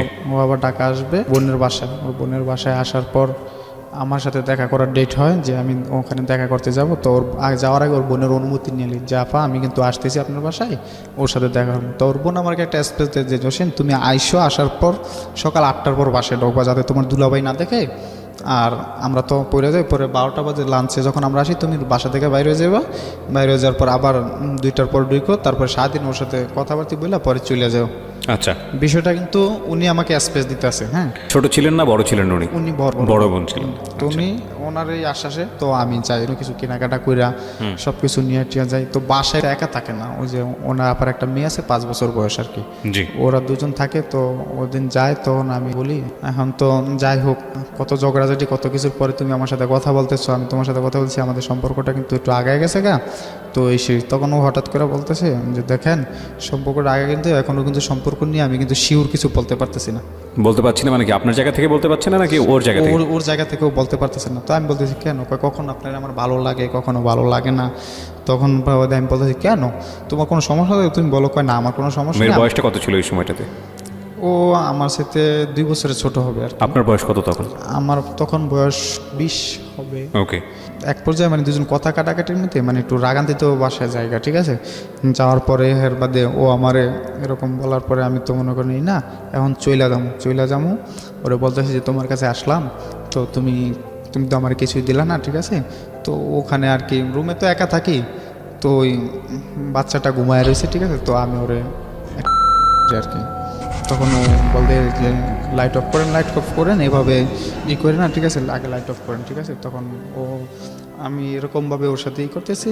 আর এই পর্যায়ে ওই ফারিয়া জায়গা যায় ঘুম থেকে, মানে আমাদের দুটো আপত্তিকর অবস্থায় দেখার পরে ও মেয়েটা কান্নাকাটি করে, মানে দেখার পর মেয়েটা চিল্লাচিল্লি কান্নাকাটি করে। তখন ও আবার ভয় পায়, আমার বলে মেয়েটার বোঝানোর জন্য ও আমার বলে যে তুই এখান থেকে চলে যা, তুই আমার কাছে আসবি না, আর যদি আসস তুই আমার মরা মুখ দেখবি। তখন আমি ওখান থেকে আসার পর মানে ওখান থেকে চলে আসি, ও মানে খুব রাগ হয়ে যায়। তখন চলে আসার পর আমি ওরে ফোন দিয়ে আসতে কিন্তু ও ফোনটা রিসিভ করে না, তারপর বলে তুই আমাকে আর ফোন দিবি না, এই সেই এরকম। তো আমি একদিন ফোন দিই না, একদিন ফোন না দেওয়ার পর ও আমার ফোন দেয় পরবর্তী আমি বলতেছি কী ব্যাপার, তুমি না ফোন দিতে না করছো, আবার তুমি ফোন দিলা। বলতেছি দেখতেছি যে বৌমর কি ফুলের মধু খেয়ে চলে যায় না থাকে। তখন মানে এটা বলে রিক্তা আপনাকে? এটা বলতেছে। তো আমি বলতেছি যে আমি তোমাকে ভালোবাসি, আমি কখনো চলে যাবো না, ঠিক আছে, এখন তুমি যদি চাও তাহলে কন্টিনিউ তোমার সাথে আমি কথা বলতে পারি। ও বলতেছে ওকে। তো আমি বলতেছি তাহলে আবার আসি তোমার সাথে দেখা করতে। ও বলতেছে যে অসুবিধা নেই, আসো। তখন 3 দিনের মাথায় আমি ওর সাথে আবার দেখা করার ডেট করি, ওর বোনের সাথে আবার যোগাযোগ করি যে আমি কিন্তু আবার আসতেছি। বলতেছে যে অসুবিধা নেই, তুমি আসো, কিন্তু সাবধান, আবার চলে যাও, তোমার দুলাভাই যাতে না দেখে। ওকে। তখন আমি যাওয়ার পর সকালবেলা ওর আমি একসাথে নাস্তা করি, খাওয়া দাওয়ার পর 12টা পর্যন্ত থাকার পর ওর সাথে মানে এর ফাঁকে আমার মানে একবার ফিজিক্যালি রিলেশন। এই বয়সে? হ্যাঁ, ওকে। ফিজিক্যালি রিলেশন হয়েছে এবং সেটাও চায় না, কিন্তু তারপরও আমার ইচ্ছাতেই মানে হয়। তারপরে আমি মানে আপনি জোর জবরদস্তি করেন না করতে বলা চলে? জোর জবরদস্তি ওরকমটা না, যেহেতু একবার একটু হয়ে গেছে, ঠিক আছে, এখন আর ওরকমই না। ওর বাসাতে এই ধরনের ঘটনা ঘটে? ওর বোনের বাসা। ওকে। পরবর্তীতে আমি দুপুরবেলা হয়ে গেছে, তোর বোন আর দুলাভাই আসবো, তখন আমি বাইরে বাসা থেকে বাইরে হওয়ার পর ওনারা যখন লাঞ্চ করে জায়গা, তখন আমিও লাঞ্চ করতে হেমায়তপুর যাই। হেমায়তপুরতে আসার পর আবার ওর সাথে আমার এরকম কথাবার্তা এক পর্যায়ে যে ওর সাথে আমার ওই দিনকেও আবার এটা রিলেশন হয়। বুঝতে পেরেছি আমি, ঠিক আছে। হ্যাঁ। এরপরে কি ঘটলো সেদিকে যান। তারপরে ওখান থেকে ওই দিন চলে আসার পর এখন তো আর ভালো লাগতেছে না, যেহেতু সম্পর্কের মাঝে এরকম কিছু ঢুকে গেছে, এখন আর ভালো লাগতেছে না। তো আবার ওর সাথে কথা হতে বলছে, আবার 5 দিনের মাথায় ওর সাথে দেখা করার করি। তারপরে যাওয়ার পরে ওই দিনও আমাদের মাঝে এরকম এটা হয় আর কি। মানে এই বিষয়গুলো তখন রেগুলারই চলতেছিল?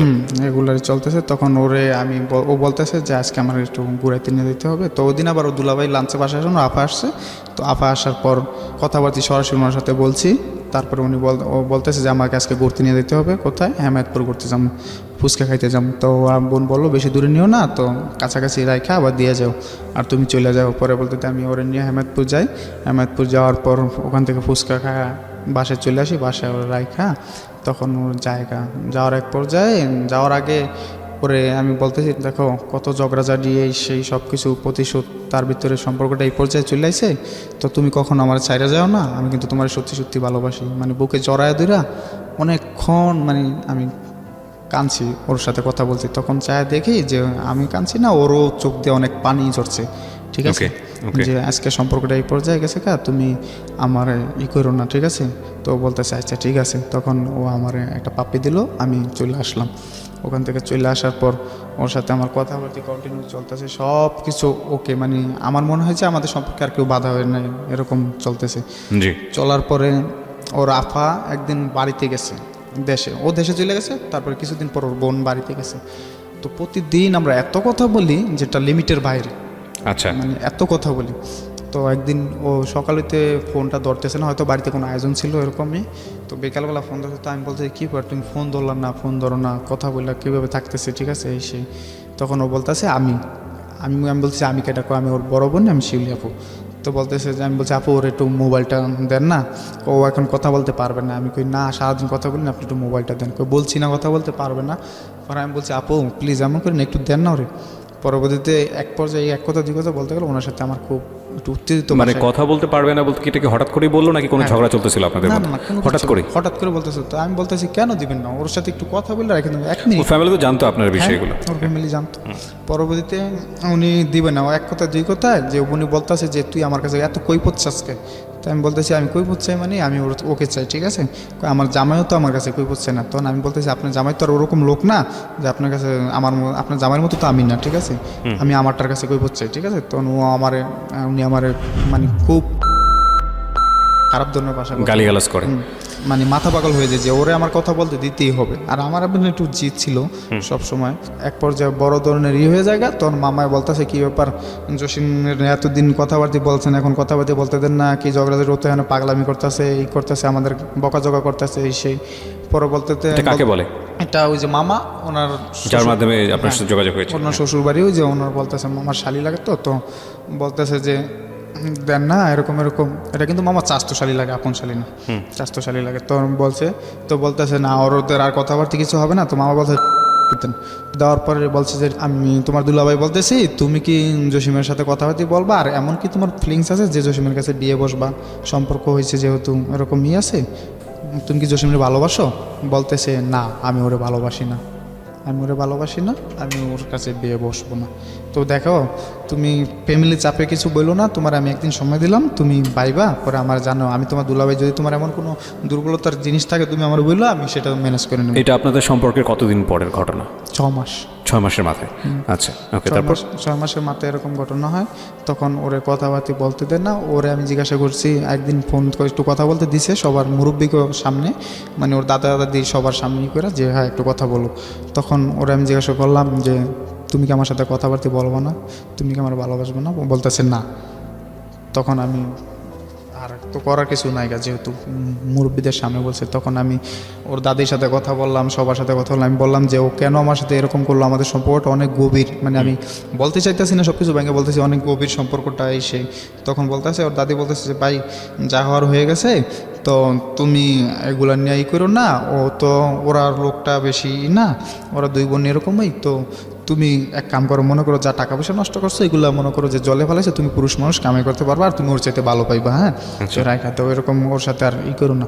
কিন্তু আমি তো আর এটা মাইনে নিতে পারি না, আমি এটা মাইনে নিতে পারি না যে আমি এটা করবো না। তখন এক পর্যায়ে মানে আর কথাবার্তা বলার কোনো রাস্তাই খুঁজে পাই না, ঠিক আছে, যে ওর সাথে তো কথাবার্তা বলবো এসে। তখন ও শুনতে পারি যে যে বাড়িতে অনেক গ্যাঞ্জাম, ওর সাথে আমারই। তখন আমি ফেসবুকে ওর সাথে আমার কিছু ছবি থাকে, ঠিক আছে, জি, এগুলা ছাইরা দিই। ছাইরা দেওয়ার পর ফেসবুকে কি করেন?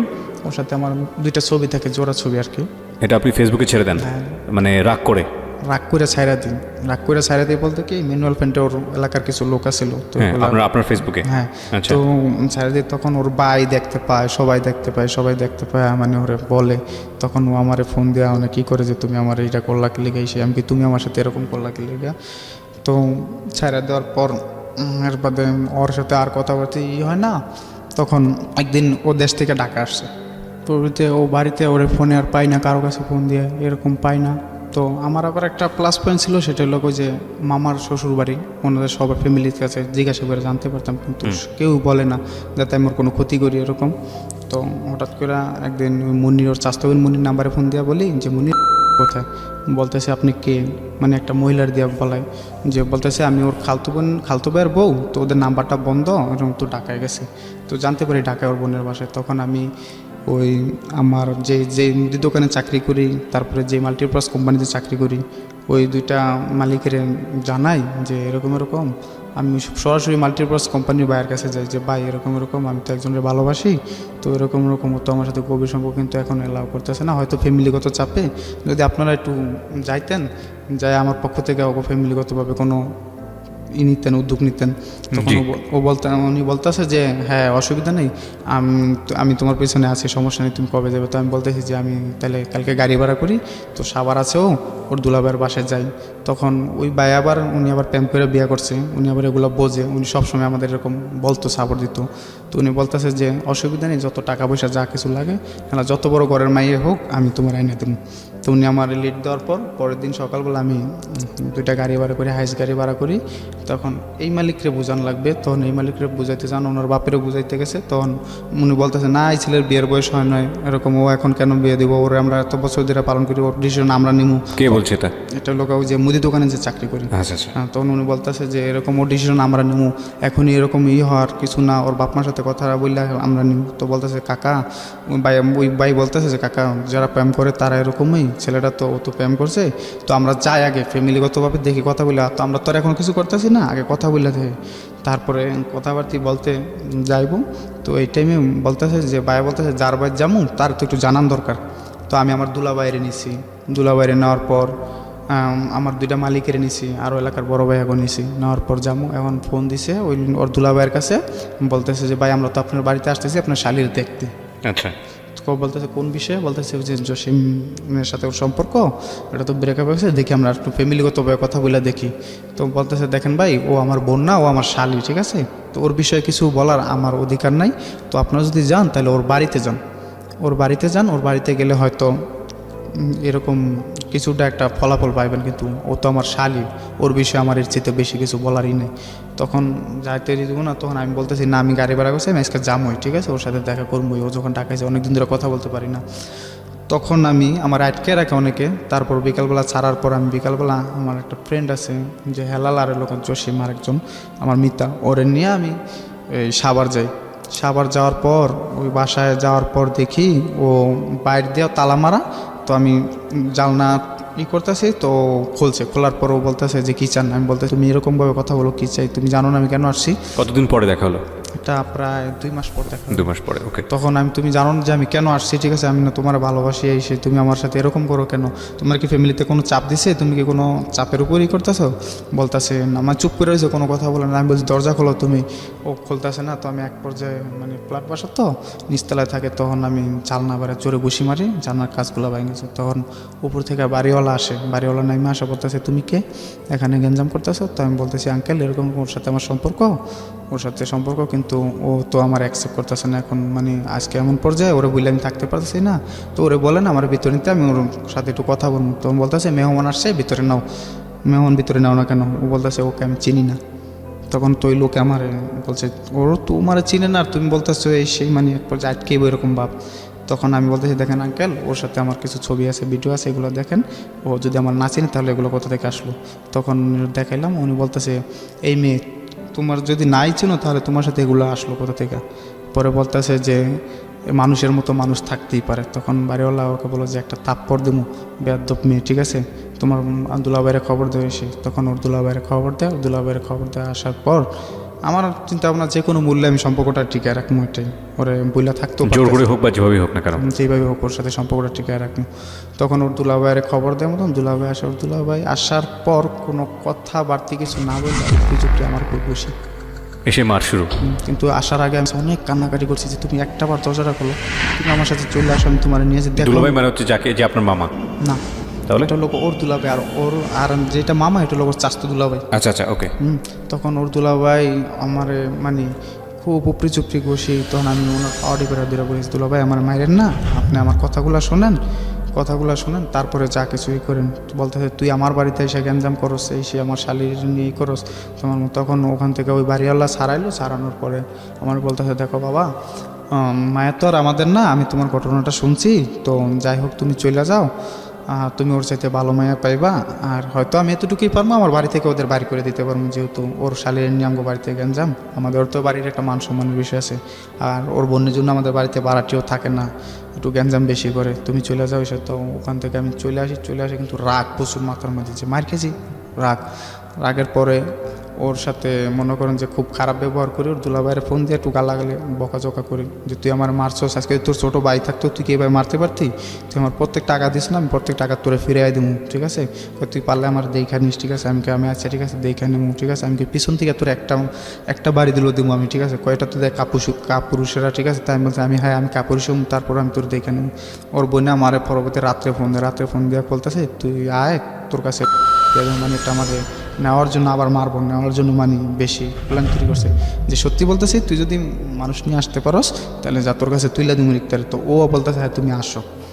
তখন আমি বুঝতে পারছি যে এবার হয়তো মানে বড় ধরনের কোনো একটা কিছু করবো, ঠিক আছে। তখন আমি আর ওখানে যাই না। পরে আমার দুলাভাইয়ের দিয়ে ওর মার সাথে কথা বলে যে দেখেন ছেলে তো পাগল, এরকম আর মেয়েও তো সম্পর্ক করছে, এরকম কিছু ওর কাছে প্রমাণপাতি আছে, ঠিক আছে। তো দেখেন আপনারা যদি গার্জেনিরভাবে যা হয়েছে এগুলো সব বাদ, যদি গার্জেনিরভাবে আপনারা যদি উদ্যোগ নেন তাহলে হয়তো কিছু হইতে পারে। তখন ওর মা আমার দুলাভাইয়ের কাছ থেকে একদিন সহব্রত আসলো মতন বলতেছে যে সহব্রতে নাকি আল্লাহর কাছে সবাই সব কিছু চাইলে পায়, তো আমি ওই দিন চামু। তো ওই দিন নামাজ পড়া, সারা রাতে নামাজ পড়া আল্লাহর কাছে কান্নাকাটি করে বললাম যে আল্লাহ তুমি যদি ওরে আমার কাছে ফিরিয়ে দাও তাহলে হয়তো আমি কোনো দিন জানা সত্ত্বে যে মানুষ পাপ কাজ করে ওগুলো করবো না, আর ওরে যেদিন দিতে পাবো ওই দিনই তো 5 ওয়াক্ত নামাজ পড়বো। তো এরকম বলার পরে যে তখন এমনি চলতেছে, নিয়ে টেট করলাম, সবসময় ভালোভাবে চলেই করি, যে আল্লাহর কাছে প্রার্থনা করি ওরা যাতে পাই। তখন এই দোকানদারির কারণে ওই ভাইয়ার সাথে একদিন ভাইয়া বলতেছে যে তুমি হয়তো এই মায়ারে বাইছে নাও, নয়তো দোকানদারি বাইছে নাও। যদি এই মায়া নিয়ে টেনশন করে থাকো তাহলে তুমি মায়া নিয়ে থাকো, আর নয়তো আমাকে দোকানদারি ছেড়ে দাও। তখন আমি বলতেছি না, আমি ওরা কখনো ছাড়তে পারবো না, আমি আপনাদের এখান থেকে চলে গেলাম। তার মনে তো মানে তখন আপনি আলটিমেটলি আপনার কাজটা ছেড়ে দিলেন মেয়েটার জন্য। হ্যাঁ, মেয়েটার জন্য কাজটা ছেড়ে দিই, যে আমি কখনো ওরে বুলা থাকতাম না, যদি আরও যুদ্ধ করা লাগে সেও আমি ওরে নিয়ে বাঁচব। তখন বাবির কাছে বললো যে ও কত বড় সাহস, ও মুখের উপর কথা বললা এইভাবেই করলো, ঠিক আছে মেয়ের জন্য তো ছাড়তে যদি বলে তাহলে ছাড়ে দেখ যাক। পরবর্তীতে 2টা চাকরি করি, ওইটাও করি এটাও করি, তখন এটা ছাড়ে দিই। এটা ছাড়ে দেওয়ার পর ওই যে মাল্টিপারপাসের যে এইটা করি ওটা আবার পায়ে একটা বিমানবন্দরে কাজে হাত দিতে গিয়ে ওনার বড় ধরনের একটা 10 নামে ব্যবসায় 10 নামার পর ওই চাকরিটাও মানে আমার তো চাকরি জানা, উনি ব্যবসাটা ক্লোজ করে দেয়। আচ্ছা, ক্লোজ করে দেওয়ার পর এখন তো বেকার করতেছি, আর এমনিতে ওর জ্বালা যন্ত্রণা, আবার চাকরি নাই, খুব একটা মানে খারাপ লাগতেছে। তো ওই যে আমার ফ্রেন্ড অলি, ওরে ফোন দেওয়া বলি যে অলি এরকম আমার, আপনি কি 2টা চাকরি ছেড়ে দেন? হ্যাঁ 2টা চাকরি, এখন আমি বেকার। তো আমার ফ্রেন্ডের বললাম যে তুমি আমার জন্য একটা চাকরি দেখো। তো আমি একটা চাকরি দেখো। তো ও আমার বলো যে তুই তো বড় দোকানে চাকরি করস, তো আমি তোরে বড় দোকানে আগে না চাকরি দেখি মিলাই দিতে পারলাম। তখন উত্তরা দক্ষিণখান বাজারে আর কি ও আমার একটা চাকরি দেয়, বড় মুদি দোকানে, ভদ্রলোক, রিটায়ার্ড একজন সেনাবাহিনী। আচ্ছা, তো উনি যাওয়ার পর পয়লা দিন যখন দোকানদারি করলাম, উনি আমার দোকানদারি দেখে খুব খুশি। তো বলতেছে যে আমি তো এতদিন পোলাপাইন পাইনি, তোমার তো কাজটা আমার ভালো লাগলো, তো তুমি আমার এখানে থাকো সুন্দর মতো। আমার কাজ দেখা উনি আবার পাশে একটা দোকান কিনে প্রায় 70 লাখ টাকাতে দোকান কিনা উনি মানে ওই যে ফ্যামিলি ফেয়ার যে মার্কেটগুলো আছে না, ওরকমভাবে পণ্যগুলো সাজাইবো আর কি এরকম। তো আমি পুরো দোকানটা সাজায় দেওয়ার পর উনি আমার 1000 টাকা বকশিস দেয়। ওনার যা ব্যবসা সব কিছু বুঝাই দিয়ে উনি ভালোই চলতেছে। উনি একদিন আমার বলতেছে দেখো আমি তো আগে পরে পোলাবেন রাখছি, ওরা তো চলে গেছে গা, টাকা পয়সা মাইরা চলে যায়, তো তুমি যদি থাকো, আমার মার অনেক সম্পদ আছে আছে, যদি আমার মার মনটা জয় করে থাকতে পারো তাহলে হয়তো তুমি থাকতে পারবা, ভালো তোমার লাইফে লাগবে। জি। তখন আমি বলতেছি যে আচ্ছা ঠিক আছে আঙ্কেল, আপনি দোয়া করেন আমি যেন সব কিছু করে থাকতে পারি। বলতেছে যে তোমার কাজগুলো অনেক পছন্দ হয়েছে, তুমি আমার এখানে থাইকো, যাও না। তো একদিন বাসা থেকে বিকালবেলা নামতেছি লিফটে, কারেন্ট চলে গেছে, লিফটে আমি আটকে আছি। তো হঠাৎ দেখি আমার মোবাইলে একটা মেসেজ যে ভাইয়া বিজি না থাকলে প্লিজ কল মি। ওই জ্যাসমিনের মোবাইল থেকে একটা মেসেজ। তখন আমি মোবাইলে টাকা ছিল না, আমি ব্যাকও করতে পারিনি। তখন আবার একটা মেসেজ আসে, গুড নিউজ আছে। তো আসা ফোন দিলাম, ফোন দিয়ে বললাম যে জ্যাসমিন কী হয়েছে? বলতেছে যে ও রিক্তা তো আপনার ফোন দিতে বলছে, ও আপনার কাছে চলে আসবো। তখন আমি বলতেছি দেখো এরকম মিথ্যা অভিনয় আর করতে না বললো, ঠিক আছে, যে আমি এখন ওরে বইলা গেছি অনেকটা বইলে আমি থাকতেছি, তো ওরে মিথ্যা অভিনয়টা করতে না বললো। তখন ও বলতেছে যে না, ও সত্যি চলে আসবো, আমি আমার লাভারের কাছে চলে যাবো, ও চলে যাবো। তখন আমি বলতেছি দেখো জাসমিন, আজকে তোমার একটা কথা বলি, ও যদি সত্যি আমার কাছে আসে তাহলে সেটা বলো, আর যদি কোনো রকম প্রতিশোধ নেওয়ার ইচ্ছা থাকে তাহলে সেটা যদি ও নেয় তাহলে আমি মাথা পাইতে নেবো, যা না খুশি তাই করুক, কিন্তু আমার জীবনটা নষ্ট করো না। এটার সাথে আমার লাইফ জড়ায় রয়েছে, আমার ফ্যামিলি, আমার ভবিষ্যৎ সব কিছু জড়ায় রয়েছে, আমি এখন একটা ভালো চাকরি করি, প্লিজ ওরে যদি বলো, ওর তুমি বুঝায় বলো। পরে ও বলতেছে না সত্যি, তো আমি বলতেছি ওর কাছে মোবাইলটা দাও। মোবাইলটা দেওয়ার পর আমি জিজ্ঞাসা করলাম রিক্তা কী হলো, তুমি কি বলো, এগুলো কি সত্যি? বলতেছে হ্যাঁ। তো আমি বলতেছি যে তুমি তাহলে এতদিন করলা, এরকম করলা, আবার কি তুমি আমার ছেড়ে চলে যাও? কয় না, দেখেন আমার ভুল, আমি বুঝতে পারছি, আমি আপনার কাছে জানুয়ারি 1 তারিখে চলে আসবো। তখন চলতেছিল নভেম্বর মাস চলতেছিল। তখন আমি ভাবলাম যে গাজীপুরে আমি থাকলে হয়তো কাজ কাম না করলেও মানে চলতে পারি, অ্যাবিলিটি এরকম আছে, 1 বছর 6 মাস চলতে পারবো, যেহেতু 10 বছর ওখানে ছোটো থেকে বড় হয়েছি, যে ওখানে আমার পরিচয় আছে, সব কিছু আমি চলতে পারবো, আর ওকে নিয়ে থাকারও আমার কোনো সমস্যা হবে না। কিন্তু উত্তরে আমি নিউ, তো এখানে আমার কোনো লোকের সাথে পরিচয় নাই, আমি ওরে রাখতে পারবো না। তখন আমি ইচ্ছাকৃতভাবে উত্তর ওই চাকরিটা ছাইরা দিই। ওর তখন ওই মালিক আমার না বলছিল যে তুমি চাকরিটা ছাইরো না, আমার দোকানটা তুমি আগলে রাখো, কিন্তু না, আমি ওনার করে ওখান থেকে চলে আসার পর রিক্তার সাথে কথাবার্তা চলেই করে, কিন্তু ও আমার সাথে কথাবার্তা মানে একবারে বলে না, মানে সপ্তাহে 1 দিন বা সপ্তাহে 2 দিন এরকম যোগাযোগ হবে ও বলে। তখন আমি বলতেছি আচ্ছা ঠিক আছে, এইভাবেই যোগাযোগ চলার পর অনেক দিন পর কষ্টে ম্যানেজ করি যে ওরে আমি দেখা করবো ম্যানেজ করি। তো বলতেছে আচ্ছা ঠিক আছে। তখন ওই জ্যাসমিনের লাভার থাকে মোহাম্মদপুরে থাকে। তো মোহাম্মদপুরে বলতেছে যে ওর কাছে যায় আপনি থাকবেন, তো ওরা আপনারা দুজন একসাথে আসবেন, আমরা আসমু তাও দেখা করবো। তখন ওই ছেলের কাছে যাই মোহাম্মদপুরে যাওয়ার পর ওর বাসায় রাতে থাইকা পরদিন সকালবেলা আমরা ওদের সাথে দেখা করতে যাবো। ওদের গ্রামের বাড়ি ওই মাদারীপুর শিবচরে যায়। শিবচরে যাওয়ার পর ওরা আসবে। তো পাঁচচর একটা জায়গা আছে খুব সুন্দর, ওই জায়গায় ওরা আসবে, ওখানে আমরা দেখা করবো। তো অনেকক্ষণ ওয়েট করার পর দেখলাম ও আর ওর বান্ধবী আসলো। ওর বান্ধবী আসার পর আমি বলতেছি যে কই তোমরা এখন আসো না? বলতেছি আমরা আশা করছি, তুমি সোনার বাংলা প্লাজার এখানে দাঁড়াও। তো সোনার বাংলা প্লাজার এখানে দাঁড়ানোর পর এখন ও দেখে ওর খালারের সাথে নিয়েছে।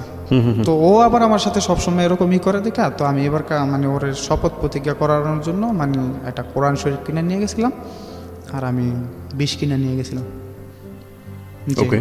যে আমি যে এটা দিয়া যে কোনো ওর একটা নিয়ম, হয়তো আমার আজকে মরণ চাইবো, নয়তো আমার বাঁচাইবো, দুইটার একটা। হয়তো কোরআন শরীফ সব এটা ওর বাসাতেই, হ্যাঁ না ওর বাসা থেকে একটু দূরে আর কি, ও আসছে দেখা করবে। ওকে। তখন আমি যাওয়ার পরে এখন কোথায় দেখা করবো, তখন ওই সোনার বাংলা প্লাজার উপরে আবাসিক হোটেল আছে, তো ওখানে একটা রুম ভাড়া নিলাম। তো দিতে চায় না, তখন বলতেছে কী সমস্যা, কী নিয়ে দেখানো। তো বলতেছে যে ওর সাথে আমার আগে রিলেশন ছিল, এখন বিয়ে হয়ে যাবো, তো এই জন্য একটু মিট করতে আসছি, তো আমাদের একটা রুম দেন। যেহেতু ওর খালা আছে গার্জিয়ান, তো বলছে মতন দিছে। দেওয়ার পরে আমি ওরে অনেক কথাবার্তা ওখানে বললাম, করলাম যে দেখো তুমি যদি আজকে আমার বলো যে হয়তো তুমি আমারে অ্যাকসেপ্ট করে নেবো চিরজীবনের জন্য, নয়তো আমার একবারে ছাড়বা, দুইটার একটা। আর ছাড়তে গেলেও ঠিক আছে, তুমি যদি আমার আজকে ছাড়ে দাও তাহলে আমি বিষ খেয়ে মারা যাবো। ওকে। তখন ও তো পুরাই একবারে মানে আমার এই অবস্থা দেখা পুরো একবারে হয়ে গেছে, ঘাবড়ে গেছে। ঠিক আছে, ও বলতেছে না আমি কোরআন শরীফ শপথ করতে পারবো না। তখন ও বলতেছে ও তো কিছুতেই করবো না। ঠিক আছে, তখন আমি বলতেছি আচ্ছা ঠিক আছে, যদি তুমি আমার ভালোই বাসো তাহলে এত অভিনয়ের তো কোনো দরকার নাই। ঠিক আছে, তখন আমি করলাম যে ওর বলতেছে যে আমি বিষ খেয়ে মেরে যাবো। ঠিক আছে, তখন ওর খালা বলতেছে যে ছেলেটা যখন এত করে করে, ওর বান্ধবী বলতেছে তাহলে তো সমস্যা কোথায় তখন ও কোরআন শরীফে হাত রেখা বলে যে আমি কখনো তোমারে ছেড়ে যাবো না, আমার বাপ মা যদি কোনো জায়গায় বিয়ে দেয় আমি বসবো না। এটা যাকে লাভ করতেন সে সেটা বলে? হ্যাঁ। তারপরে ওখানে মানে এরকম হওয়ার পর তখন আমাদের ওই হোটেলটা বাড়ার সময় শেষ হয়ে যায়। তো ওখান থেকে আমরা বাইরে আমরা একটা হোটেলে সবাই খাইতে বসি আর কি। খাইতে বসার পর ও আমার খাওয়া দেয়, আমি ওর খাওয়া দিই। এরকম হওয়ার পর এখন চলে যাইব। তো ও যে চলে যাবো আমার ভালো লাগতেছে না, যে দেখা করলাম এত দূরতে আসলাম চলে যাবো। তখন আমি বলতেছি আমি তোমার শিবচর পর্যন্ত আগে দিয়ে আসি, তো নিব না, যদি কেউ দেখলে সমস্যা আছে এই সেই। আবার যেই ছেলে আমার সাথে আসছে ওর বান্ধবীর বয়ফ্রেন্ড, ওর একটু তাড়া আছে, ঢাকা আসতে হবে। তখন আমি বলতেছি চলেন না একটু শিবচর পর্যন্ত আগে দিয়ে আসি। তো শিবচর পর্যন্ত ওদের আগে দিয়ে আসলাম। যখন ও আমার ছাইটা চলে যায় আমি দেখতেছি যে এরকম একটা লম্বা রোড, এই রোডটুক চললাম মানে বেকা মোড় নিব আর কি, ওইটু আর ওরা দেখতে পারবো না। তখন আমি ওর ফোন দিয়ে বলি রিক্তা আমার খুব কষ্ট হইতেছে, তুমি কি চলে যেতেছো আমার একা একা রেখা এত এই জায়গায়? তো বলতেছে যে তুমি চলে যাও, ঠিক আছে আমাদের আবার দেখা হবে। তখন আমি বলতেছি আমার খুব কষ্ট লাগতেছে, মানে আমার খুব কান্নাকাটির একটা পাপ। তখন ও ব্যান গাড়িওয়ালা বলতেছে যে আপনি একটু গাড়িটা রাখেন। তো তখন ও দৌড়ে আসার পর মানে একটা সিনেমাটিক দৃশ্যের মতোই। ঠিক আছে, ও আসার পর আমি ওর জড়ায় ধরে খুব কান্নাকাটি করি যে দেখো তুমি আমার ছাইরে চলে যাইতেছো, আমার খুব কষ্ট হইতেছে। তো আমার একটা টান দিয়ে একটা বিল্ডিংয়ের নিচে নিয়ে বলতেছে আরে পাগল, এই যে তোমার মাথায় আত্রিকা বললাম, ঠিক আছে আমি আবার পয়লা বৈশাখে তোমার সাথে দেখা করবো, তো তুমি কোনো না আমি তো তোমারই আছি, আমি তোমার আর ছাইরা কখনো যাবো না, এই করবো না। তখন আমি ওখান থেকে ওর খালায় বলতেছে যে মাইসে দেখলে খারাপ বলবো, চলে আস। ঠিক আছে, বলতেছে বাবা তুমি যাও। তখন চলে আসলাম। তো চলে আসার পর ওই ছেলের জায়গায় দিয়া আমি বাড়িতে যাবো আর কি, রাত্রেবেলায় রাতকে লঞ্চে বাড়িতে যাবো। তো ও যাওয়ার সময় অনেক ফোন দিছে, কখন কোথায় গেছো, ঠিক মতো যাইতেছো নাকি এই সেই। তখন ফোন দিছি রাত্রেবেলা, ওর সাথে কথা বলতেছি। বলার পরে দেখেন আমার তো ঘুম আসতেছে না। আমি আপনার সাথে অনেক কিছু কথা দিয়ে ফেলাইছি আজকে। আর খালা বলছে যে আপনার কথা, যে ছেলেটা তোকে অনেক ভালোবাসে, যদি আমার একটা মেয়ে থাকতো তাহলে ওর কাছে আমি আমার মেয়ের বিয়ে দিতাম। ঠিক আছে, আসলে ছেলেটা তোর খুব ভালোবাসে। তখন এই কথাবার্তা চলতেছে। এটা কিন্তু ওর ফ্যামিলি জানে না, মানে ফ্যামিলি বলতে ওর মা জানে আর ওর বোনের জানায় না আর কি, যেহেতু আগে এক পর্যায়ে গ্যাঞ্জাম হয়ে গেছে। তখন ওর ফ্যামিলি জানে না, এরকম সব কিছু কথাবার্তা চলতেছে। এটা 2014 সালে এটা চলে। তারপরের বছরগুলা মানে এরকমভাবে যাইতেছে খুব ভালো, মানে রিয়েল সম্পর্ক যেরকম যায় এরকম সম্পর্ক, কিন্তু কিছু কিছু দিক দিয়েও খুব নেতিবাচক নেতিবাচক করে যেহেতু এই আগের মতো কিছু কিছু মাঝে মাঝে দেখা যায় বা করে নেতিবাচক, যে ফ্যামিলির হয়তো কোনো বকাঝকা শুনলেই করে। তখন খুব সুন্দরভাবে তখন আমি বলতেছি তুমি তো আসবা কবে, সেই জানুয়ারি 1 তারিখে বললা, এখন আর আসো না, ঠিক আছে? কয় বলছে আমি পয়লা বৈশাখ আসবো। পয়লা বৈশাখ আসবো, কয় তুমি কাজ করো, আমি পয়লা বৈশাখে তোমার কাছে একবার আসবো। মানে এইভাবে 2 মাস 3 মাস ও ঘুরাইতেছে। তো আমিও বেশি আগ্রহ দেখাই না, আমার চিন্তা ও যে কোরআন শরীফের হাত থেকে শপথ করছে ও কখন আমার ছেড়ে যাইবো না, আবার ও খালারের সামনে রেখেই করছে। তখন এরকম চিন্তা না, আমি কেউ দেরি করে আসুক, এতে যদি আমি কাজ ঠিক মতো করি তো আমারও কিছু টাকা পয়সা জমলো, করলো। তখন এরকম কথাবার্তা চলতেছে, এর ফাঁকে 14 সালটা ভালোই গেল, 15 সালটা ভালোই গেল, খুব সুন্দরভাবে যাইতেছে। 15 সালে যায় ওর সাথে আমার আবার দেখা করার ডেট হয়, কোরবানি ঈদে পরে ওর সাথে আমি দেখা করবো। তো এর ফাঁকে আবার ওই যে বাড়িতে গেলাম যেদিন দেখা করে আসলাম না, দেখা করে আসার পর দিন আবার ওর সাথে আমি আবার দেখা করতে চাই। ও আমার দেখা করতে মানে চায় না। আমি বলতেছি দেখো তোমার সাথে দেখা করতে গেলাম একান্তভাবে কিছুই হইলো না, তো আমি আবার আসি। ও বলতেছে না, ওই যে যেদিন দেখা করে আসলাম তারপরের দিন বাড়িতে গেলাম না, বাড়িতে একদিন থেকে চলে আসি যে আবার ওর সাথে দেখা করবো, যে মানে সামহাও আপনার খারাপ লাগছিল ওর জন্য বেশি? খারাপ লাগছিল যে আবার দেখা করবো। তখন ও বলতেছে যে না এটা কিভাবে সম্ভব, বাড়ি থেকে এত ঘন ঘন বাইরে হওয়া যাইব না। তখন আমি বলছি আসো না প্লিজ, একটা দিন তুমি দেখা করো। তখন ও রাজি হইতেছে না, আমার কথা হলো যেমনি হোক আমি ম্যানেজ করতে পারবো ওরে।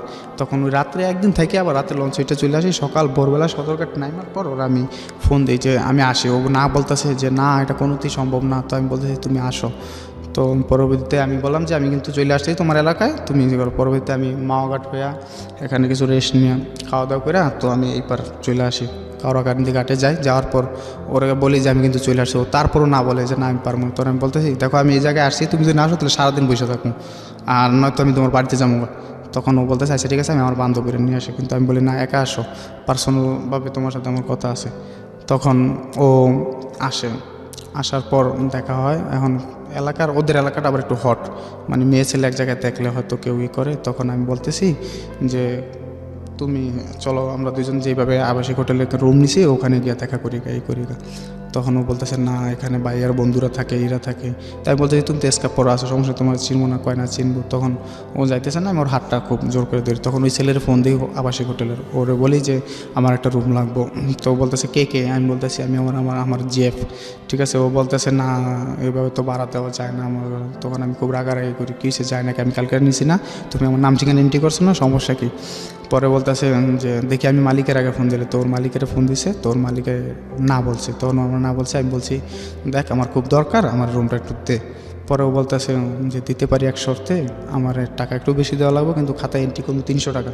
মালিক যদি আপনার ফোন দেয় তাহলে আপনি 300 টাকার কথা বলবেন। তো আমি বলছি আচ্ছা ঠিক আছে।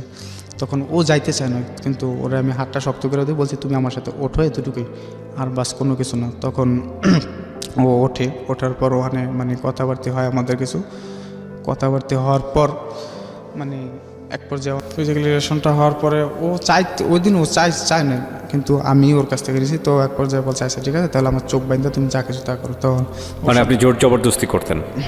তখন ও আমার সাথে মানে ওর হওয়ার পর তারপরে ও বাসায় চলে যায়। ও বাসায় চলে যাওয়ার পর এইভাবে কথাবার্তা চলতেছে। 2014 সালটা ভালোই গেল, 15 সালে আইসা ওর সাথে আমার দেখা সাক্ষাৎ হবে। এখন সবাই জানে যে ওর সাথে আমার সম্পর্ক চলতেছে, আর ও বিয়ে বসলে আমার কাছে বসবো, আর আমিও বিয়ে করলে ওর কাছে বসবো। কিন্তু শুধু ওর ফ্যামিলিটা একটু কন্ট্রোল করে চলাটা আর কি। তো এদিক দিয়ে আবার ওদের বাড়িতে একটা গ্যাঞ্জাম কি, ওই যে মামা ডাকছি ওনার শ্বশুরবাড়ি আর ওদের বাড়ি ওরা কখনো অ্যাডজাস্ট হয় না। মানে একজনের উপল কেউ হাই হয়ে যাক এটা কেউ চায় না। মানে ওরা চায় ওরা নিচে থাকুক, ওরা চায় ওরা নিচে থাকুক, ঠিক এরকম ফ্যামিলিগত সমস্যা। আর এটার প্লাস পয়েন্ট নিয়ে হয়তো কিছু দুর্বলতার পয়েন্ট আমি খুঁজে পাইতাম করতাম। তখন 15 সালে ওর সাথে দেখা করার কথা, ঈদের মধ্যে ওর সাথে দেখা করতে আবার আসছি। আসার পর এখন ও স্বাস্থ্য বোনের জামাই, রূপালীর জামাইয়ের নিয়ে আসছে। ওর একটা স্বাস্থ্য বোন আছে ছোটো, ওটার বিয়ে হয়ে গেছে, ওটার জামাইয়ের নিয়ে আসছে। আর ওর একটা ভাগ্নি আছে তামান্না, ওই তামান্নারে নিয়ে আসছে। আর আমি আমার ফুফাতো ভাই রুবেল আর আমার ওই যে ফ্রেন্ডটা জুয়েল, ওরে নিয়ে গেছি। নিয়ে যাওয়ার পর আমাদের দেখা হবে। এখন ওর সাথে আমার আগেই কথা যে ও আসবে দেখে আমি অনেক কষ্ট করতেছি যে হোটেলের একটা চাকরি পাইছি, হোটেলের চাকরি পেয়েছি ম্যানেজারের পোস্টে। তো আমার আবার নাইট ডিউটি পড়তো প্রচুর, নাইট ডিউটি করতে করতে আমার শরীর অবস্থা খারাপ। তো দেখা করতে গেছি মতন, তো আমি আবার একটু খুব শুকায় গেছিলাম। তো আমার দেখা বলতেছে যে মানে কীরকম জানি আমার দেখে আরও ভালো লাগতেছে না বা এরকম এই সেই। তখন ও তামান্নারে বলতেছে, তামান্না তুই ওরে বল যে আমাদের সম্পর্কটা এখানে ক্লোজ করে দিতে। তখন আমি বলতে, তামান্না ওর বলছে মানে এমনি সরাসরি বলে না, কিন্তু আমি আকারিতে বুঝতে পারতেছি। তো আমি বলছি সমস্যা কি, কিছুই বলে না।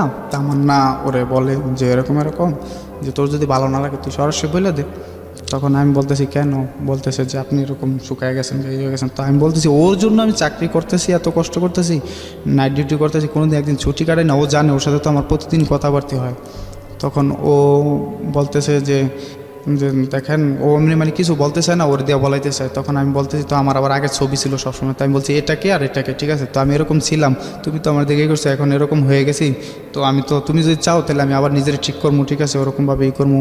তখন ও খুব করে আনইজি ফিল করার পরে আমি ওর চাচাতো বোনের জামাই, যেটা আমার সমবয়সী, ওরে বললাম যে ভাই আজকে এত কিছুর পরেও ওর জন্য আমি এত কষ্ট করে চাকরি বাকরি ছাড়লাম, করলাম, তো এখানে এত কষ্ট করে ওর জন্য টাকা পয়সা জোগাইতেছে, ও যদি আজকে আমার এরকম বলে তাহলে কিন্তু আমার মৃত্যু ছাড়া কোনো পথ নেই, যেহেতু আগে পরে আমাদের এরকম হয়ে গেছে। তখন ও ওরে বুঝাইলো, বোঝানোর পরে আমি রাগ করে মানে ওখানতে আয়সা পড়ার পর যে একটু রোডের কাছে দাঁড়াই যে আমার আর এই জীবন রাখা লাভ নেই, ঠিক আছে ও যেহেতু বারবার আমার সাথে নিয়ে এরকম করবে, তখন কিন্তু এটা খুব খারাপ দিকেই যায়। তখন ও ছেলেটা আমার বলতেছে যে আমি ওর দুলাভাই, আমি হানিফ বলতেছি যে ও কোনো দিন কোনো জায়গায় বিয়ে বসবে না, ও আপনাদের সম্পর্ক সব কিছুতে আমি শুনলাম যে ও যদি কোনো দিন বিয়ে বইতেও যায় তখন আমি আপনার হাতে ওরা উঠাই দিন, এটা প্রমিস করে গেলাম আমি আপনার কাছে। তখন ওরাও বোঝায়, ও বোঝানোর পরে ও আমার বলে আছে ঠিক আছে যা হোক হয়ে গেছে গা, আপনি মনে কিছু নিয়েন না, এগুলো নিয়েন না, ঠিক মতোই করেন, আপনি আপনার চেঞ্জ করেন। আর আমিও ওও শুকিয়ে গেছিলো অনেকটা, মানে টেনশনে পড়া হয়ে গেছিলো। তখন করার পর তখন এখন আমাকে বাড়িতে আমি মানে এই বিষয়টা শেয়ার করলাম যে দেখেন আমি তো ওরে এরকম এরকম ভালোবাসি, তো এরকম এটা ফ্যামিলিগত সবাই জানে যে ওরা আমি বিয়ে করতে চাই। তখন বাড়িতে কেউ রাজি না, আমগো বাড়িতে কেউ রাজি হইতে চায় না। তো আমগো বাড়িতে কেউ রাজি হইতে চায় না, আমি মারে বললাম যে মা ছোটোবেলা থেকে তো অনেক দূরেই ছিলাম, ঠিক আছে তো টাকা পয়সা যা কিছু ইনকাম করি তোমাকে ওই দেবো, কিন্তু বিনিময় ঠিক আছে ওরা আমি বিয়ে করবো, আর কিচ্ছুই চাই না তোমার কাছে, ঠিক আছে। তো বলতে তোর পাপে তো রাজি হইব না। তখন আমি বলতেছি যে আব্বারে রাজি করার দায়িত্ব আপনার, ঠিক আছে। তখন মায়ে আব্বারে রাজি করানোর দায়িত্ব নিল, এবং আব্বা এমনি সরাসরি রাজি হয় না, কিন্তু আমি থাকি আবার আমার আফার শ্বশুর বাড়ির গাজীপুর ওরা থাকে, একসাথে জয়েন্ট ফ্যামিলি এভাবে থাকি। তখন ওনার ফোন দেওয়া বলে যে ভাবি যদি কখনো আমার ছেলে এরকম ভুল করে কাউরে নিয়ে আসে বা বিয়ে শাদী করে ফেলায়, তখন আমরা না থাকি, আপনারা বরণ করে নিয়ে নিন, মানে ওখানে বইলা দিছে আর কি। তখন মা ওর নাম্বারটা নিল, নাম্বারটা নিয়ে ফোন দিয়া ওরে বললো যে দেখো তুমি তো এরকম আসবা, আর আমরা যতটুকু জানি তোমরা দুজন একা একা, হয়তো তুমি তোমার ফ্যামিলি তো দিব না, তুমি তো এইভাবে আসবা। তখন যদি কোনো সময় তোমার ফ্যামিলি কোনো রকম বেজাল করে বা করে মামলা মোকদ্দমা করে, তখন তুমি কাদের পক্ষে থাকবা? ও বলতেছে যে আমি আপনাদের পক্ষে থাকবো আন্টি, আমি আপনাদের কাছে চলে আসবো, ঠিক আছে। তখন মা বলতেছে অসুবিধা নাই, তুমি যদি আসো তোমারে আমি আমার মেয়ের মতো করে দেখবো, আমাদের তো বাড়িতে মেয়ের দুটোর বিয়ে হয়ে গেছে গা, আর তো কেউ নেই, তুমি আর আমি থাকবো এরকম। তো ওর কথাটা আবার রেকর্ড করে আমরা রাখি। ও আমারে মানে যেভাবে জীবনটা গড়ার এইভাবে দিক নির্দেশনা দেয়, আমি ওর কথা মতো চলি, মানে খুব ভালো লাগে আমার, খুব ভালো লাগে। এরকম কাজ করতেছি 2016 সালে আয়সা আবার ওই যে ওর বান্ধবীর এটা মানে এরকম বিয়ে হয়ে যায়, ওর যে ওরা বয়ফ্রেন্ড গার্লফ্রেন্ড, ওদের বিয়েটা হয়ে যায় 2016 সালের 16 ফেব্রুয়ারি।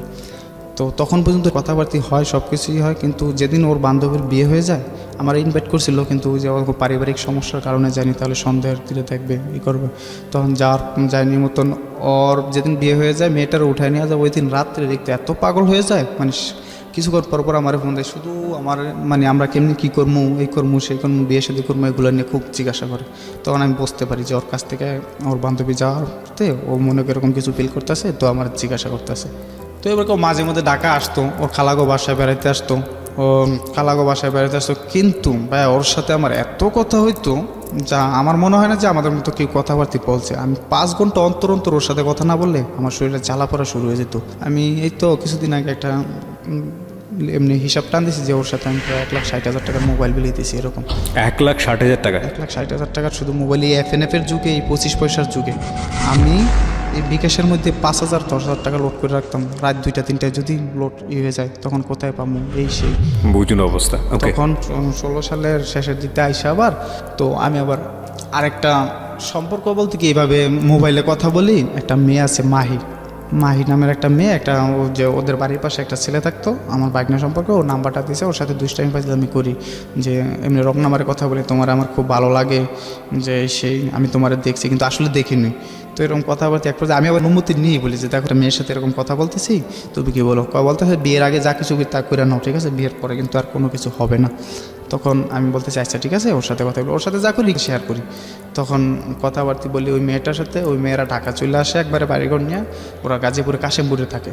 পরবর্তীতে ওই মেয়ের সাথে কথাবার্তি হয়, তো একদিন ওই মেয়ের সাথে দেখা করতে যাই মতন, তখন ওই ফার্স্ট মেয়ের সাথে দেখা, আগে মেয়েরে বলছি যে আমি তোমার ভালোবাসি এই সেই, ঠিক আছে, কিন্তু দেখা করতে গিয়া ওই আমি আর মানে ওরকম জড়াই না, কারণ আমি জানি যে যদি আমি ওরকম খারাপ কিছু জড়াই নিলে ও কোনো দিনও আমার কাছে আসবে না, এরকমই করবো না, এই জিনিসটা মাথায় রেখে ওরে বলি ওর সাথে দেখা করতে যাওয়ার পর মেয়েটারে দেখলাম ভালোই এরকম, তো মেয়েটারে আমি বলি যে তুমি আমার বন্ধু সম্পর্কেই থাকো, আমরা দুজন বন্ধু সম্পর্কেই থাকি। তো ওদিন দেখা করে আসার পরে হাসাহাসি করলাম অনেক কিছু, যে এরকমই করলাম। ও আমারে বলতেছে যে বিয়ের আগে যা খুশি তাই করো, বিয়ের পর আমি তোমার এক চুনও ছাড়বো না, বা এরকম আমার কথার বাইরে অবাধ্য হইতে পারবো না, যাইতে পারবো না। তখন আমরা আবার মেসে থাকতাম, আমি মেসে থাকতাম, ওই হোটেলের ম্যানেজারই করি, রাত্রে ওখানে ঘুমাইতাম। তখন ও ওই যে আমার মেসের যে পোলাপানগুলো আছে ওগুলা মানে দেখি আমাদের মেসে একটা মেয়ে আসছে, ওরে সবাই টিটকারি করে মেয়েটা বডি ফিগার ভালো, আসলে কেউ ওর প্রেমের অফার দিতে পারে না, বা দেখলে সব করে। তো আমাদের বাড়িওয়ালা ভাইয়া মানে এমন একটা মানে জিনিস যে ওনারা এখনও রাজ শাসন করে, মানে এলাকায় এতটাই প্রভাবশালী। ওনারা যদি বলে যে এখন দিন এখন রাত, তখন ভয়ে মানে কেউ কিছু বলে না। আর আমাদের ওই বাড়িটার মধ্যে প্রায় 300 রুম আছে, 300 রুমের মধ্যে আমরা ওখানে থাকি আর কি। তখন ওই মেয়েটা, তখন ওই যে আমার একটা রুমমেট ছিল মানিক আর জুয়েল, ওরা বলতেছে যে ওরা যদি প্রেমের ফাঁদে ফালাইতে রাস তো রাজবাড়ি মাঠে নিয়ে তোরে ফুচকা খাওয়াবো। তো আমি বলতেছি যে এটা আমার কাছে কোনো ব্যাপার না, ঠিক আছে।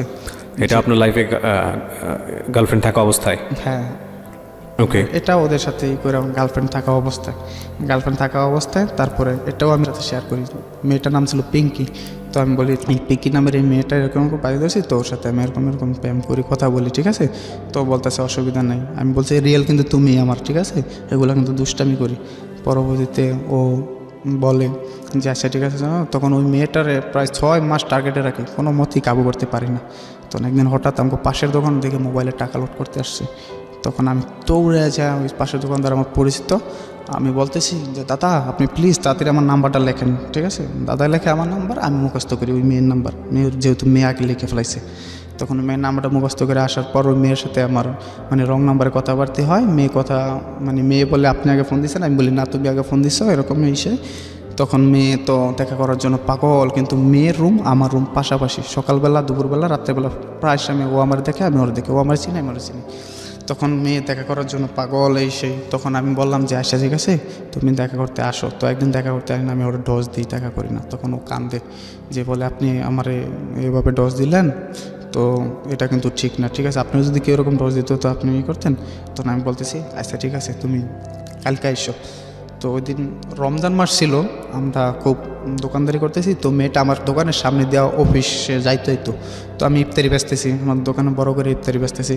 তো মেয়েটা আসার টাইমে আমার ফোন দিছে, খুব বৃষ্টি, আপনি কোথায়? আমি কই তুমি বাসায় যাও, বাসায় গিয়ে ফ্রেশ হয়ে আসো, আমি এখানে আসি। তো আসার পর মেয়েটা একেবারে আমার দোকানের সামনে এসে আমার ফোন দিতেছে। তো আমি ফোনটা সাইলেন্ট করে রাখছি, তখন আমি আর ধরি না। তখন মেয়েটা রোডটা পার হইয়া একটা বিল্ডিং আছে, ওই বিল্ডিংয়ের এখানে দাঁড়ায় বলতেছে, আমি রিসিভ করছি, আমি বলতেছে যে আপনি কি আসবেন না? তখন আমার খুব মায়া লেগে গেলো যে আর কালকে ঘুরাইছি আজকে ঘুরামো। তখন আমি যাওয়ার পরও আমার দিকে বলে আপনি আমার নাম্বার কোথায় পেলেন? পরে বলতেছি যে আমার তো একই প্রশ্ন, তুমি আমার নাম্বার কোথায় পেলে? খুব খারাপ লাগে যে বাসায় যায় যদি কারো কাছে বিচার দেয়, বাড়িওয়ালার কাছে বিচার দেয়, তাহলে তো আমার অবস্থা খারাপ আজকে। তখন আমি খুব ভয়ে দোকানদারি শেষ হয়েছে, আমি বসে পেপার পড়তেছি, পায়ের উপর পা দেওয়া। তো অনেকক্ষণ পেপার পড়ার পর আমি এইভাবে পেপারটা নামাইছি, চায় দেখতেছি ওই মেয়ে আমার সামনে টেবিলে বসে নাস্তা খাইতেছে। তখন ওর আব্বা, ওর ছোটো ভাই, তখন ও আমার দিকে হাসতেছে। তখন আমি বলতেছি কী ব্যাপার তুমি আসলাম? বলতেছে নাস্তা খাইতে আসছি, ইশারায় বুঝাইতেছে। তোর আব্বা একটু ওদিকে গেলে আমি বলতেছি তুমি বাসায় যাও আমার ফোন দিও। বলতেছে আচ্ছা ঠিক আছে। তো বাসায় যাও আমার ফোন দেয়, ফোন দেওয়ার পর এমনি কথাবার্তা বলি, তখন ওরা আমি বলি দেখো তোমার আমি ভালোবাসি, এরকম তোমার আমার ভালো লাগে, তুমি কি আমার সাথে সম্পর্ক করবা? তো ও বলতেছে হ্যাঁ আমি করবো। পরবর্তীতে ওর সাথে কথাবার্তাই চলে, তখন ও আমার 2-1 দিন পর যাওয়ার পর আমি বলি তুমি কি আমার ভালোবাসো? হ্যাঁ। পরে আমি বলতেছি যে আচ্ছা তোমার সাথে আমি সম্পর্ক করতে পারি, কিন্তু এর মাঝে একটা জিনিস আছে যে আমি একটা জিনিস চাইবো সেটা দেওয়া লাগবে। বলতেছে কি জিনিস? পিঙ্কিকে বলেন এটা? পিঙ্কিকে বলতেছি যে দেওয়া লাগবে, ঠিক আছে। তখন ও বলতেছে আচ্ছা ঠিক আছে অসুবিধা নেই, আপনি যা চান তা দেখি চেষ্টা করি। তো নিশ্চয়ই ভালো কিছু ছিল না, এটা অনৈতিক কোনো ব্যাপার স্যাপার। ওকে। তোর বলতে আমি বলতেছি যে যে তুমি আমার একটা প্রেমের সাক্ষী দেওয়া লাগবো, আমি তোমার একটা কিস করবো। তখন ও বলতেছে আচ্ছা ঠিক আছে এটা তো আমি দেবো না, আপনি সুযোগ মতো করে নেন যখন সময় পান, ঠিক আছে। ঠিক আছে, আমরা এই পার্টি যেতে চাচ্ছি না, ফাইন। আপনি কি শুধু একটা কথাই বলেন, আপনি কি ওই মেয়েটার সঙ্গে এই বিষয়গুলো করেছেন? না ফিজিক্যালি কোনো রিলেশন হয় না, শুধু ও একদিন রাত্রে 3টা বাজে আমার ফোন দিছে, ও যে ওটা দিলে আমি ওর সাথে সম্পর্ক করবো। পাশাপাশি রুমে ছিলেন আপনারা? হ্যাঁ আমি দোকানে তখন রাতে ঘুমাইতাম, ও আমার ফোন দিছে রাতে 3টা বাজে যে আপনি কোথায় আসেন, আমি এরকম এরকম গোসলখানায় আছি, তো আপনি আমার একটা কিস করে যান, ঠিক আছে। তখন আমি ও রাত্রেবেলা আসি, আসার পরে ওরা একটা কিস করে যাই, কিন্তু মেয়েটা আমার জন্য খুব পাগল ছিল। আমি মেয়েটার খুব মানে এইভাবে হয়তো ফাঁদে ফালায়া কোনো এমনি খারাপ কিছুই করিনি, কিন্তু পরবর্তী মেয়েটা অনেক কান্নাকাটি করছে, ওর সাথে সম্পর্কটা আমি ভাঙিয়ে দিই আর কি। কখনো কখনো দেখতাম আমি 11টা বাজে দিনে ঘুমাইতাম, 11টা বাজে আমি ওর যন্ত্রণায় ফোন দেয় একদিকে, ও ফোন দেয়, তখন আমি ফোন বন্ধ করে ঘুমাইতাম, আমার 2টা বাজে ঘুমাইতে উঠতাম, সেই একই জায়গায় আমার জানলার পাশে দাঁড়ায় রয়েছে মেয়েটা। হ্যাঁ বলতেছে যে তুমি সেই যে ফোন রেখে ঘুমাইছো না, আমি এখন পর্যন্ত তোমার আশায় দাঁড়ায় রয়েছি। আমি আমি এখন কি বলবো, ঠিক আছে সামনের দিকে আগাই আর কি। হ্যাঁ, তারপর? তখন ওই মেয়েটা মানে আমার খুব মানে লাভ করে, আমি জিনিসটা আসলে বুঝতে পারি যে মেয়েটা আসলে আমার পড়ে গেছে। তখন এদিকটা ওদের সাথে তো কথায় বাজি ধরে করছি, তখন আমার খুব খারাপ লাগে। এক পর্যায়ে ও আমার প্রায় 12টা নাম্বার দিয়ে কথা বলতো আমার সাথে। এইটা আবার কিছু কিছু লোকে রেকর্ড করে ফেলার পর আমাদের বাড়িওয়ালা ম্যানেজারের কাছে দিয়ে দেয়। ম্যানেজারের তো আমার বলে, ম্যানেজার তো আগে থেকে যেহেতু 10 বছর ধরে থাকি, একটা ভালো সম্পর্ক, তো বলতেছে কী ব্যাপার যে সেই মেয়েগুলো কী শুনি, হ্যাঁ এই সেই তো কিছু করছো নি? আমি বলতেছি না ভাই কিছু করিনি, এরকমই। তো বলতেছে অসুবিধা নেই। তো এই 1 কান 2 কান সবাই জানাবার পর ওরা বাসাটা ছাইরা দেয়। পিঙ্কিরা? বাসাটা ছাইরা দেওয়ার পর মেয়ে এখনও এলাকায় আছে, এখনও আমার সাথে দেখা হয়, কিন্তু আমার সাথে কোনোদিন কথা বলে না। তো এটা রিক্তা জানে, রিক্তারে আমি সব কিছু করে বলি। এই ছিলেন এগুলো বলেছেন? না কি ও জানতেছে যে আমি ওর একটা দিছি, তো আমার মতো আমি সব কিছু চলতেছি। তো এর ফাঁকদা মাহি আবার আমার বলতেছে যে তুমি আমার সাথে একদিন দেখা করো, আমরা একদিন কথা করতে যাই। কে বলছে? মাহিটাকে? মাহিটা লই যায় আরেকটা, ওর সাথে কথা বলতাম কিছুদিন, আরেকটা মেয়ের সঙ্গে কথা বলতেন? হ্যাঁ ওই যে বললাম না কিছুক্ষণ আগে বলছি তো যে মাহি। ঠিক আছে। তো মাহি আমার বেস্ট ফ্রেন্ড, ওরা আমি ওরকম চোখে কখনো দেখিও না, ভাবিও না। পরবর্তীতে ওর সাথে দেখা করার নিয়ে আমরা নন্দন পার্কে দেখা করতে যাবো আর কি। তখন নন্দন পার্কে দেখা করতে যাই, পার্কে যে দেখা করতে যাবো এটা বলি না, শুধু বলি যে আমি এক জায়গায় যাচ্ছি, তুমি যেহেতু অল টাইম কথা বলি, ঠিক আছে এরকমটাই। তখন ওই মাহিরে নিয়ে আমি নন্দন পার্কে যাই। নন্দন পার্কে যাওয়ার পর ওর সাথে নন্দন পার্কে যাওয়ার মধ্যে একটা ঘটনা ঘটে যে মাহি মেয়েটার আমি কোনো সময় স্পেস দিতাম না বলতে যে একসাথে বয়ফ্রেন্ড গার্লফ্রেন্ড যে হাঁটাহাঁটি, একসাথে হাত ধরা বা ওরকমই করা, বা একটা রোড পার হইতে গেলে ওরা সেফ রাখা। তো ওই দিন রোডটা খুব ভয়ঙ্করভাবে ওরা আমি একা পার করাই, তো খুব কান্নাকণ্ঠে বলে যে তুমি আমার এইটুকু স্পেসও দিলে না যে আমার রোডটা পার করবা, এইটুকু করলো না, ঠিক আছে। আজকে যদি আমার অন্য কেউ হইতো এত বড় রিক্সে আমার রোডটা পার করাইতো না, তুমি আমার ফালায় চলে আসো। তখন আমার মনটা খুব খারাপ ছিল ওই দিন। তো আমি জানি হয়তো মাই আমার শুনতে পাইবো, ঠিক আছে। তো মাই সরি, ঠিক আছে, ওই দিনকার ঘটনার জন্য আমি যে আসলে আমি ওটা করতে চাইনি, আমার মনটা খুব খারাপ ছিল। তখন ওরে নিয়ে আমি নন্দন পার্কে ঘন্টা 2-1 ঘোরার পর ওখান থেকে চলে আসি। ব্যাপারটা ওরে সব কিছু শেয়ার করি মাহিরে শেয়ার করার পর ও আমার একটা বেস্ট ফ্রেন্ড হয়ে দাঁড়ায়। মোবাইলে কথা নিয়ে আমার এই চাকরি একবার চলে যায়, যে মোবাইলে প্রচুর কথা বলি, এই যে হোটেলে যে ম্যানেজারি করি আমি, তো আমার পোস্টটা খুব ভালো এই এলাকার। তো আমার আবাসিক হোটেল ছিল না, খাবার হোটেল রেস্টুরেন্ট, ঠিক আছে। তো এটার ম্যানেজারি কিন্তু আমি অতিরিক্ত মোবাইলে কথা বলি ওর সাথে, ওই কারণে ব্যবসার একটু দেয়, কিন্তু ওনারা আমার না করে দেওয়ার পর তারপরে কিছুদিন পর ওনারা আবার আমার অ্যাকসেপ্ট করে, মানে চাকরিতে জয়েন দিতে বলে মতন। মনে করেন যে এইভাবে আর চলে না, মানে আমি ওর ছাড়া থাকতেই পারতেছি না, কথা ছাড়া। তারপরে যেহেতু আমি চাকরিটা আবার ছাইরা দিই, ঠিক আছে, যে ওনার কথা বলতে পারি না, করতে পারি না, ছাইরা দিয়া। তো আমি মারে বলতেছি মা আমার কিছু টাকা দাও, আমি একটা দোকান নিই। তো আমি দোকানদারি করি একটা দোকান পাইছি। তখন মা আমার 30,000 টাকা দেয়, আর আমার কিছু টাকা ছিল, ওগুলো নিয়ে 50,000 টাকা একটা দোকান কিনি। দোকানটা ভালোই চলে, আর এলাকায় আমি যেহেতু পরিচিত, খুব সুন্দর দোকানটা চলে, একবার জমজমাট হয়ে গেছিলো। হয়ে যাওয়ার পর এখন বলতেছি দেখো আমি তো যে কোনো একটা ব্যবসায় নামছি, এখন যদি তুমি আসো আমার কোনো সমস্যা নেই, আমরা চলতে পারবো, এরকম যেরকম কথাবার্তা চলে আর কি এরকম। তো ও আবার আগে থেকেই আমারে বলতো যে আমারে তুমি নিবা, আমি তোমার কাছে যাবো, এমন মিলে উপস্থাপন করবা যাতে আমার বাপ মা ভাই বোন কেউ বলতে না পারে তোমার কাছে গেলে আমি ভুল করছি এই সেই, ঠিক আছে। তো বিষয়টা এরকমও বলতো যেরকম ওরে 5 জিনিস দেওয়া, যেরকম স্বর্ণের জিনিস মিনিস এগুলো সব কিছু দেওয়া। তো আমি বলতেছি অসুবিধা নাই, আমি আমার সাধ্য মতো তোমার সব কিছুই দেবো, যাতে তোমার বোন কোনো দিন না বলতে পারে যে তুমি আমার কাছে আইসা ভুল করছো। তো হঠাৎ করে ওরে দেখতে আসে, প্রায় দেখতে আসে, তো আমারে বলতেছে যে আমি কিন্তু আর পারতেছি না কন্ট্রোল করতে, প্রায় দেখতে আসে বিয়ার ঠিক হয়ে যায়, এই হয়ে যায়, আমি চলে আসবো। তখন আমি বলতেছি আসো, অসুবিধা নেই, এখন আমার ব্যবসা বাণিজ্য আছে, তোমার নিয়ে চলার মতো অ্যাবিলিটি আমার আছে, তুমি আসো। তখন আমার বলতেছে যে আসতে পারি, আমি কিন্তু রূপালী না জ্যাসমিন না, ওই ওর চাস্তো বোনের নাম করলো, ফুফুর নাম করলো, যে আমি আমার আলাদা একটা চাহিদা আছে। তো আমি বলতেছি কীরকম, আমি কোনো নর্মাল ইয়ে থাকতাম না, নর্মালেরভাবে চলাফেরা করতাম না। তখন আমি বলি কিসে থাকবো, আমার ভালোবাসায় রাখা লাগবো, আবার করা লাগবো, ভালোভাবে রাখা লাগবো। তো আমি বলতেছি কেউ কোনো দিন চায় না যে তার বউটা খারাপ থাকুক, তো তুমি আসো। তখন ও আসবো আসবো এরকম করে, তখন আমি দোকানটা বিক্রি করে দিই, যেহেতু দোকানটা বিক্রি করলে 50-60 হাজার টাকা আমার হাতে থাকবো, তখন ওরা নিয়ে আমি কিছুটা হলেও ভালোভাবে একটু চলতে পারবো। কিন্তু ও আমার বলে না যে দোকানটা বিক্রি করে, কিন্তু আমার নিজে থেকে আমি দোকানটা বিক্রি করে দিই, এবং আমার বাড়িতে জিজ্ঞাসা করে যে কেন দোকান বিক্রি করছো এই সেই। তখন আমি বলি যে বাড়িতে মিথ্যা কথা বলি। মা বলে যে তোর আব্বার কাছ থেকে কত কষ্ট টাকাগুলো লয়ে দিছি, আর টাকাগুলো আমি বাড়িতে দিই না। তারপরে মনে করেন যে ঈদের কিছুদিন আগে দোকানটা বিক্রি করে দেই, তখন ওই যে হোটেলে ম্যানেজার করতে মালিকে বলতেছে যে যাই হোক ঈদের বাড়িতে করতে যায়, তো তুই আমার দোকানে আবার লাগে যাইস, আমার দোকানে লাগে যাওয়ার পর ডিউটি ঠিক মতো করিস। তখন আমি বাড়িতে অনেকটা পয়সা জায়গা একবারে, যেহেতু টাকা পয়সাগুলো দিছে করছি, আমি বাড়িতে টাকা পয়সাগুলো দিই না। মার সাথে আমার খুব একটা সম্পর্কটা ডিল হয়ে যায় বাড়িতে। তারপরেও যাই হোক আমি মারে বলি যে মা অনেক টাকা দেনা ছিলাম দিছি, মায়ের সাথে সহ্য করবো, তো মায়ের সাথে সহ্য করবো না, তোমরা তো করবা, ঠিক আছে। তো আমি টাকাটা খাইয়া ফেলেছি, নষ্ট করেছি, আসলে টাকাটা আমার কাছে ছিল শুধু ওর একটু সুখে রাখার জন্য এই কাজটা করা। তারপরে মাঝখান্দা ওর সাথে ঈদের টাইমে দেখা করতে যাবো, তো বলছে যে আশা তুমি আসো। তখন দেখা করতে গেলাম, ওর চাস্তো বোন মুন্নি, ওর একটা কাজিন আছে, ওগুলার নিয়ে আসছে, জ্যোৎস্না, ওগুলার নিয়ে আসছে, আর ওদের কয়টা বয়ফ্রেন্ড ছিল নিয়ে আসার পর ওই পাঁচচর ওখানে একটা সুন্দর জায়গা আছে উপসর, ওখানে দেখা করলাম। দেখা করার পরেই ও আমার বলতেছে যে সব কিছু তুমি তো আমার সাথে খুব রাগ থেকে কথা বলো, করো, তো সব কিছু গোছাও, আমাকে কিন্তু শেষ পার্ট। আমিও বলতেছি এরকম, ও বলতেছে আমার কথা মতো এইভাবে চলা লাগবে, এই করা লাগবে সেগুলো, তাইলে কিন্তু আমি আছি। মানে এটা সামনাসামনি গেলে শাসন করে আর কি যে যুগ, আর আমি ওর সামনে গেলে খুব ভয় পাইতাম, কোনো দিন মানে মুখ উঁচা করে করে বলতাম না, এমনকি ওর পাশে বসতো, আমি ওর অনুমতি নিয়ে বসতাম যে আমি কি তোমার পাশে একটু বসতে পারি। তখন ও বলতে অসুবিধা নেই তুমি বসো।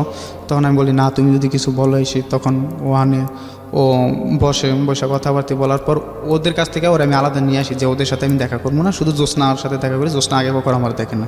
তো দেখা করার পর জ্যোৎস্না চলে যায়, ওরা আমি আলাদা পার্সোনালভাবে কথা বলি, পার্সোনালভাবে অনেক কথা বলার পর ওরা চলে যায়, মানে আমরা এক পর্যায়ে একটু ভিতর সাইডে বসি।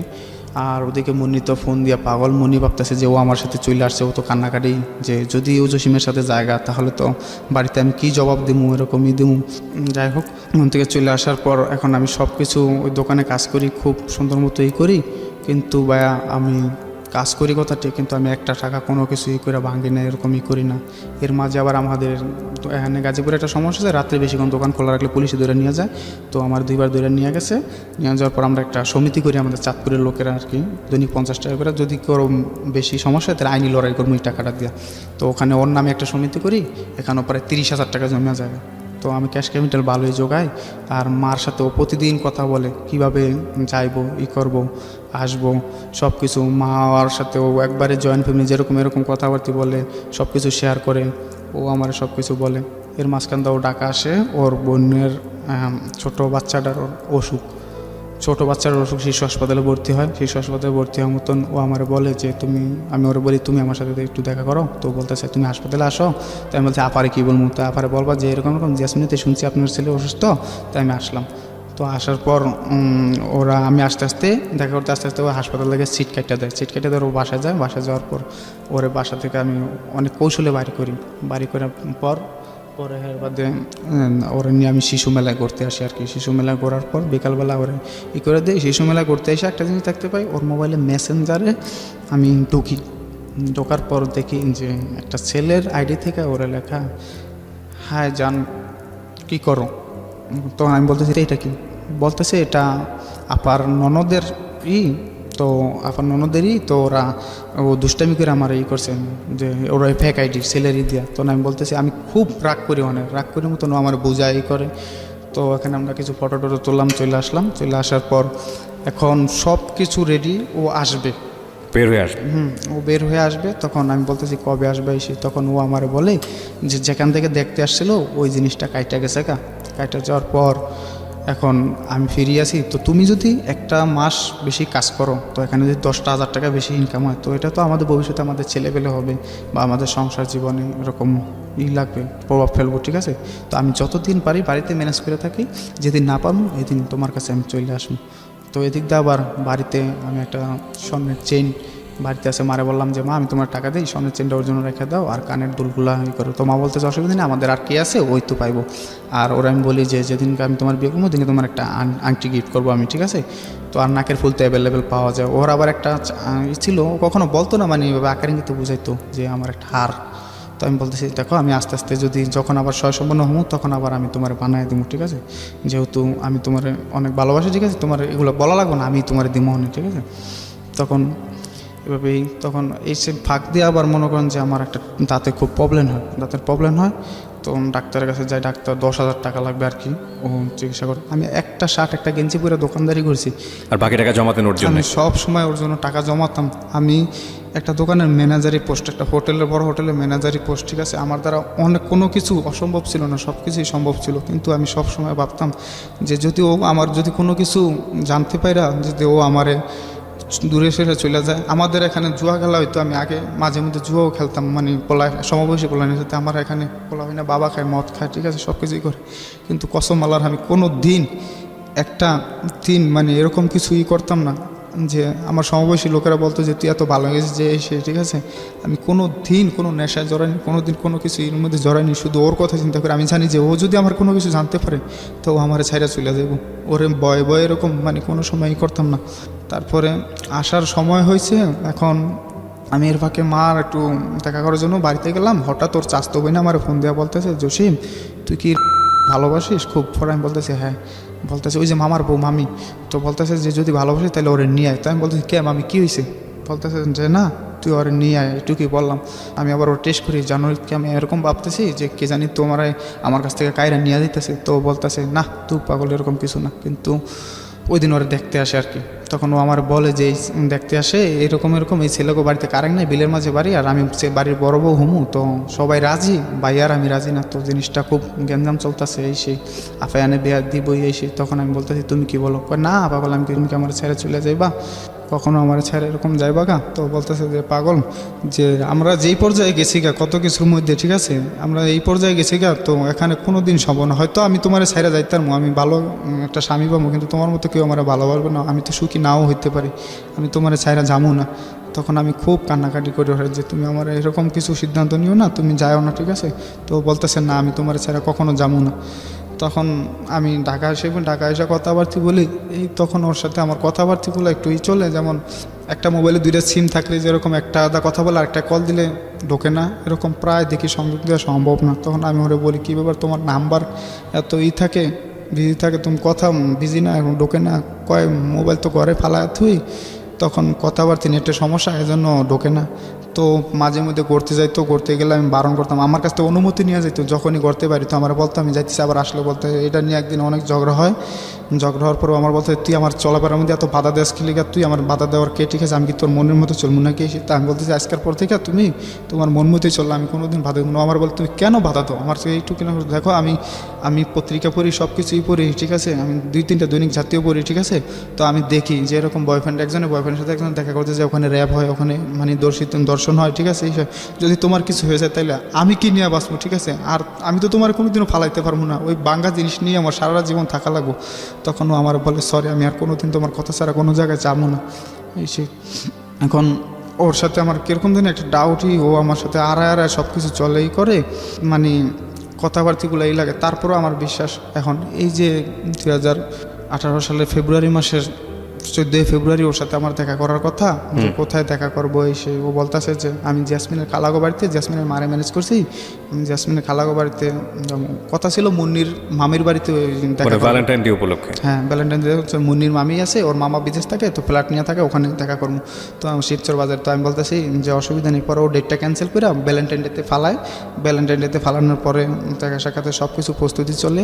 তো আমি বলতেছি যে তোমার কি কি লাগবে তুমি এরকম বলো। ও বলতেছে আমার কিছুই লাগবে না, আমি এদিকে 2 পিস বানাইছি, তোমার পছন্দ জামাকাপড় বানাইছি, তো তুমি আমার জন্য 2টা সাদা ওড়না নিয়ে এসো, সাদা ওড়না নিয়ে এসো আর এমনি একটা স্প্রে নিয়ে এসো। তখন আমি বলতেছি আচ্ছা ঠিক আছে।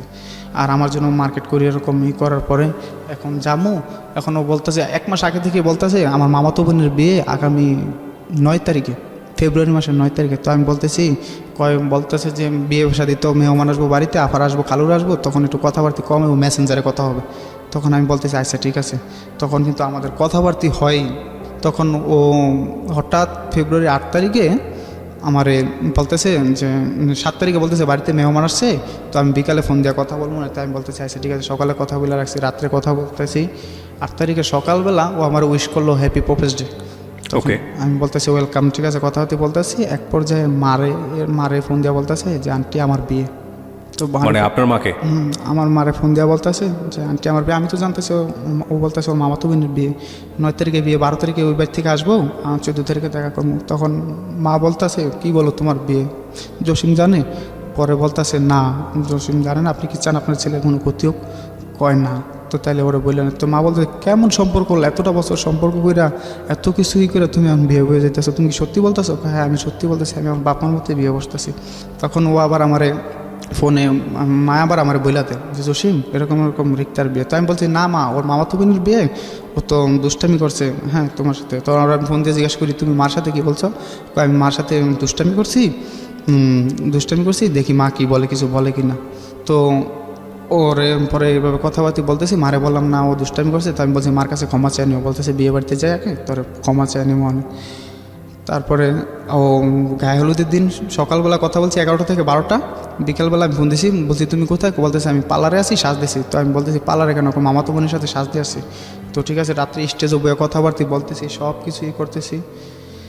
স্টেজে বয়ে কথা এর ফাঁকে আমার মনের মধ্যে একটা মানে একটা হলো, আমি বলতেছি রিক্তা এই 5টা বছরের সম্পর্ক হয়েছে, আজকে তোমার আমার এতভাবে মনে পড়ে, আর কোনো দিন তোমার আমার এরকম মনে পড়ে না। কোনো দিন তোমার আমার এরকম মনে হয় কে যেন তোমার আমার কাছ থেকে কায়রা নিয়ে গেছে। তো বলতেছে না পাগল। আমি বলতেছি আমার চেহারাটা অনেক সুন্দর হয়ে গেছে, আমি কীরকম আজকে অনেক খাওয়া খেতে গেছি, মনে হয় আমি বাঁচবো না, মারা যাবো, ঠিক আছে।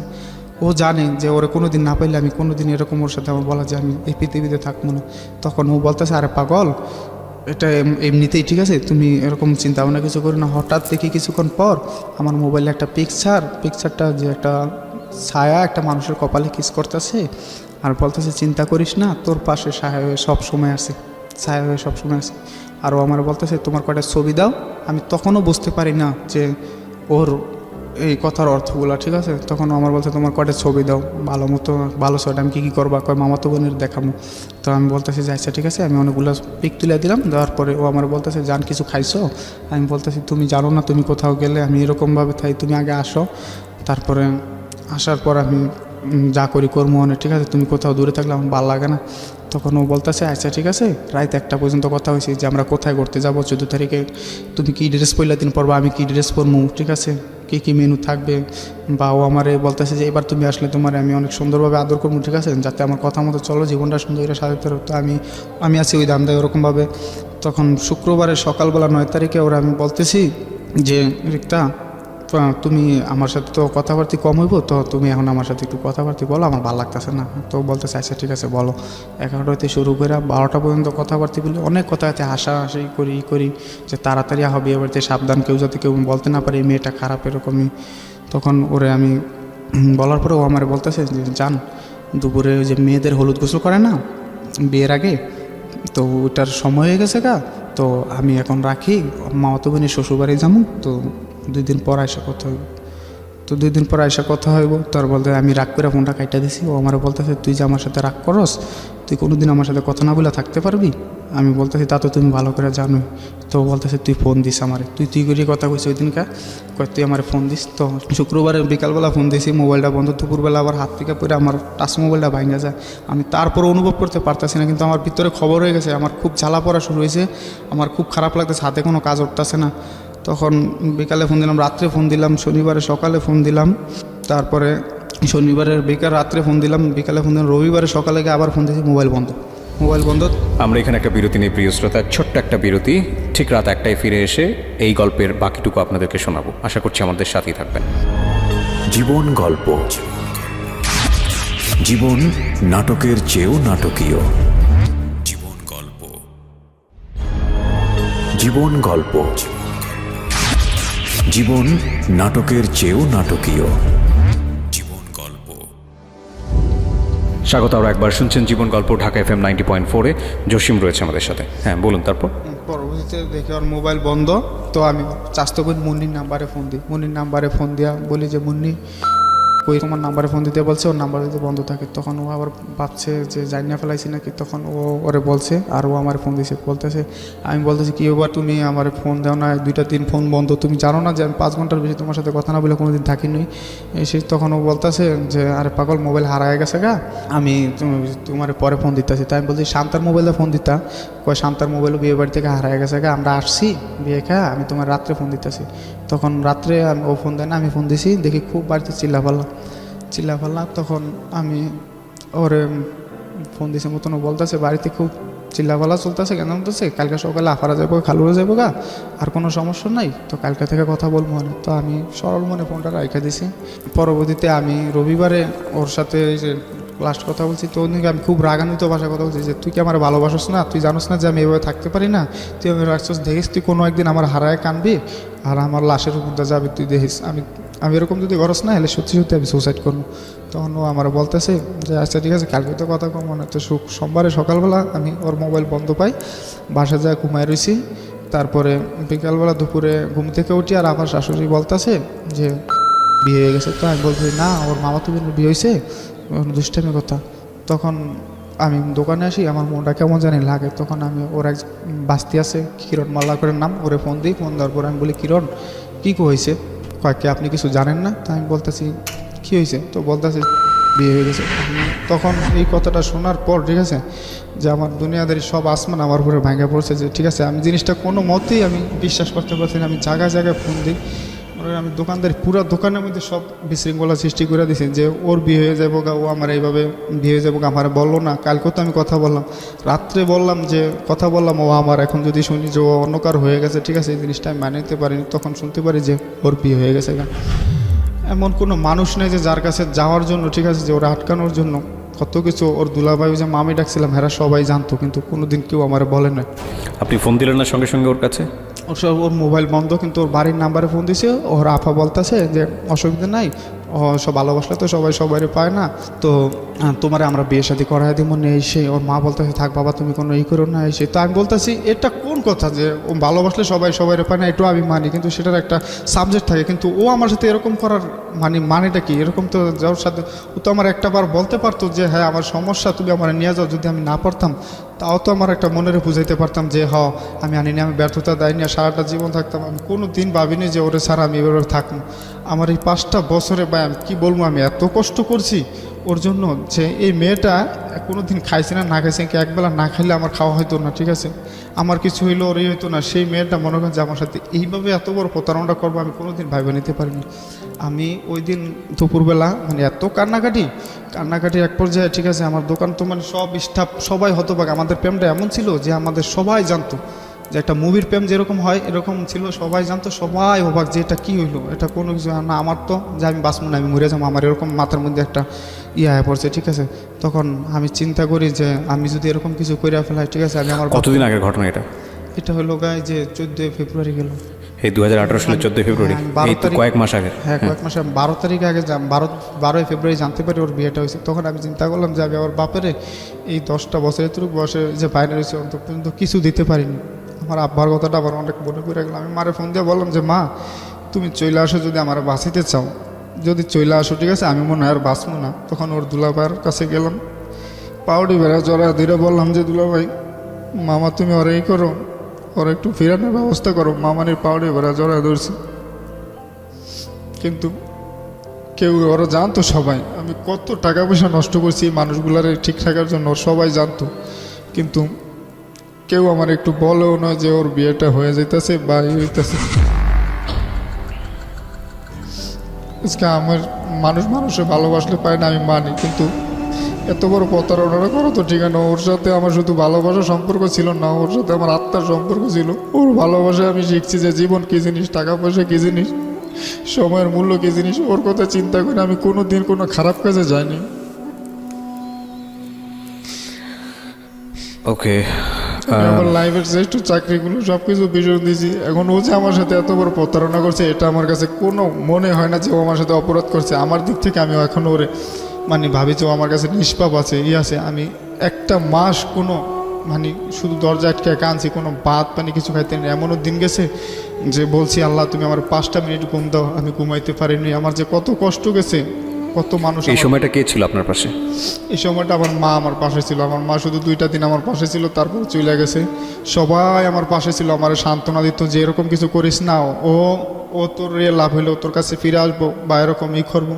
তখন মানুষের সাথে যখন একটু কথা বলতাম তখন আমার ভালো লাগতো, কিন্তু একা একা আমি করছিতেই যেতাম না। তারপর তো এটা তো আদি যুগের প্রেম না, এটা ডিজিটাল যুগের প্রেম। মেসেঞ্জারে যাওয়ার ছবিগুলো দেখলে, ওর কথাগুলো দেখলে ঠিক আছে আমি আর মাইনে নিতে পারি না, কিন্তু যেই মানুষটার সাথে আমি অবাধে কথা বলছি, কোনো কিছুই ছিল না, সেই মানুষটার সাথে আজকে কথা বলতে গেলে আমার অনেক বড় দেয়াল টপকাইতে হয়। ওর সাথে আমি কথা বলতে পারি না, বিশ্বাস করেন ভাই। ওর সাথে কথা বলতে না পেরে এতটাই ইমোশনাল হয়ে গেছিলাম যে আমার বেঁচে থাকাটাই খুব কষ্ট। আমি মনে হয় যে আমি আর বাঁচবো না, আমি আর এরকম ই করবো না। রাইট, আমি সেজন্যই বলছিলাম যে এই সময়টা আপনাকে সাপোর্টটাকে দিয়েছে মা, সবচেয়ে বেশি মা, তারপরে নাকি অন্য তারপরে কেউ? সবাই আসছে, আত্মীয় স্বজন, হ্যাঁ সবাই আমার বন্ধু বান্ধব সবাই এসে দিছে। এক পর্যায়ে বাড়িতে নিয়ে যেতে চাইছে, কিন্তু আমি বাড়িতে যাইনি। বাড়িতে যাইনি মতন কী করবো, বাসায় একা একা শুধু দিন রাত 24 ঘন্টা 1 মাস তক আমি শুধু কাঁদছি ওর জন্য যে আল্লাহ তুমি এই সময় ফোন দিতেন না, যোগাযোগ করতেন না? হ্যাঁ 1 সপ্তাহ পরও আমার ফোন দিছে। ওই ফোন দিছে, তারপর কি বলে? বলতেছে যে কেমন আছেন এরকম। তোর আমি এত কান্নাকাটি করলাম যে রিক্তা তুমি কেন এরকম করলাম, তুমি তো জানো যে আমি তোমার ছাড়া থাকতে পারবো না, ঠিক আছে, কোনো দিন তোমার ছাড়া বাঁচাটা অসম্ভব আমার। তখন ও আমি বলছি তুমি কেন এমন করলো, তুমি চলে আসো, আমি তোমার মাইনা নেবো, ঠিক আছে, আমি তোমার কিচ্ছু বলবো না, যদি আমি তোমার সুখে না রাখতে পারি তুমি চলে যাও, ঠিক আছে। আমার মা তো আমার ফ্যামিলি তো সবাই জানে, তুমি কেন এমন করলো। ও আমার শুধু একটা কথাই বললো যে প্রত্যেকটা মানুষের জীবনে একটা করে জ্বর আসে, ঠিক আছে, মনে করেন আপনার জীবনে জ্বর আসছে, আপনি জীবনটা সাজায় নেন।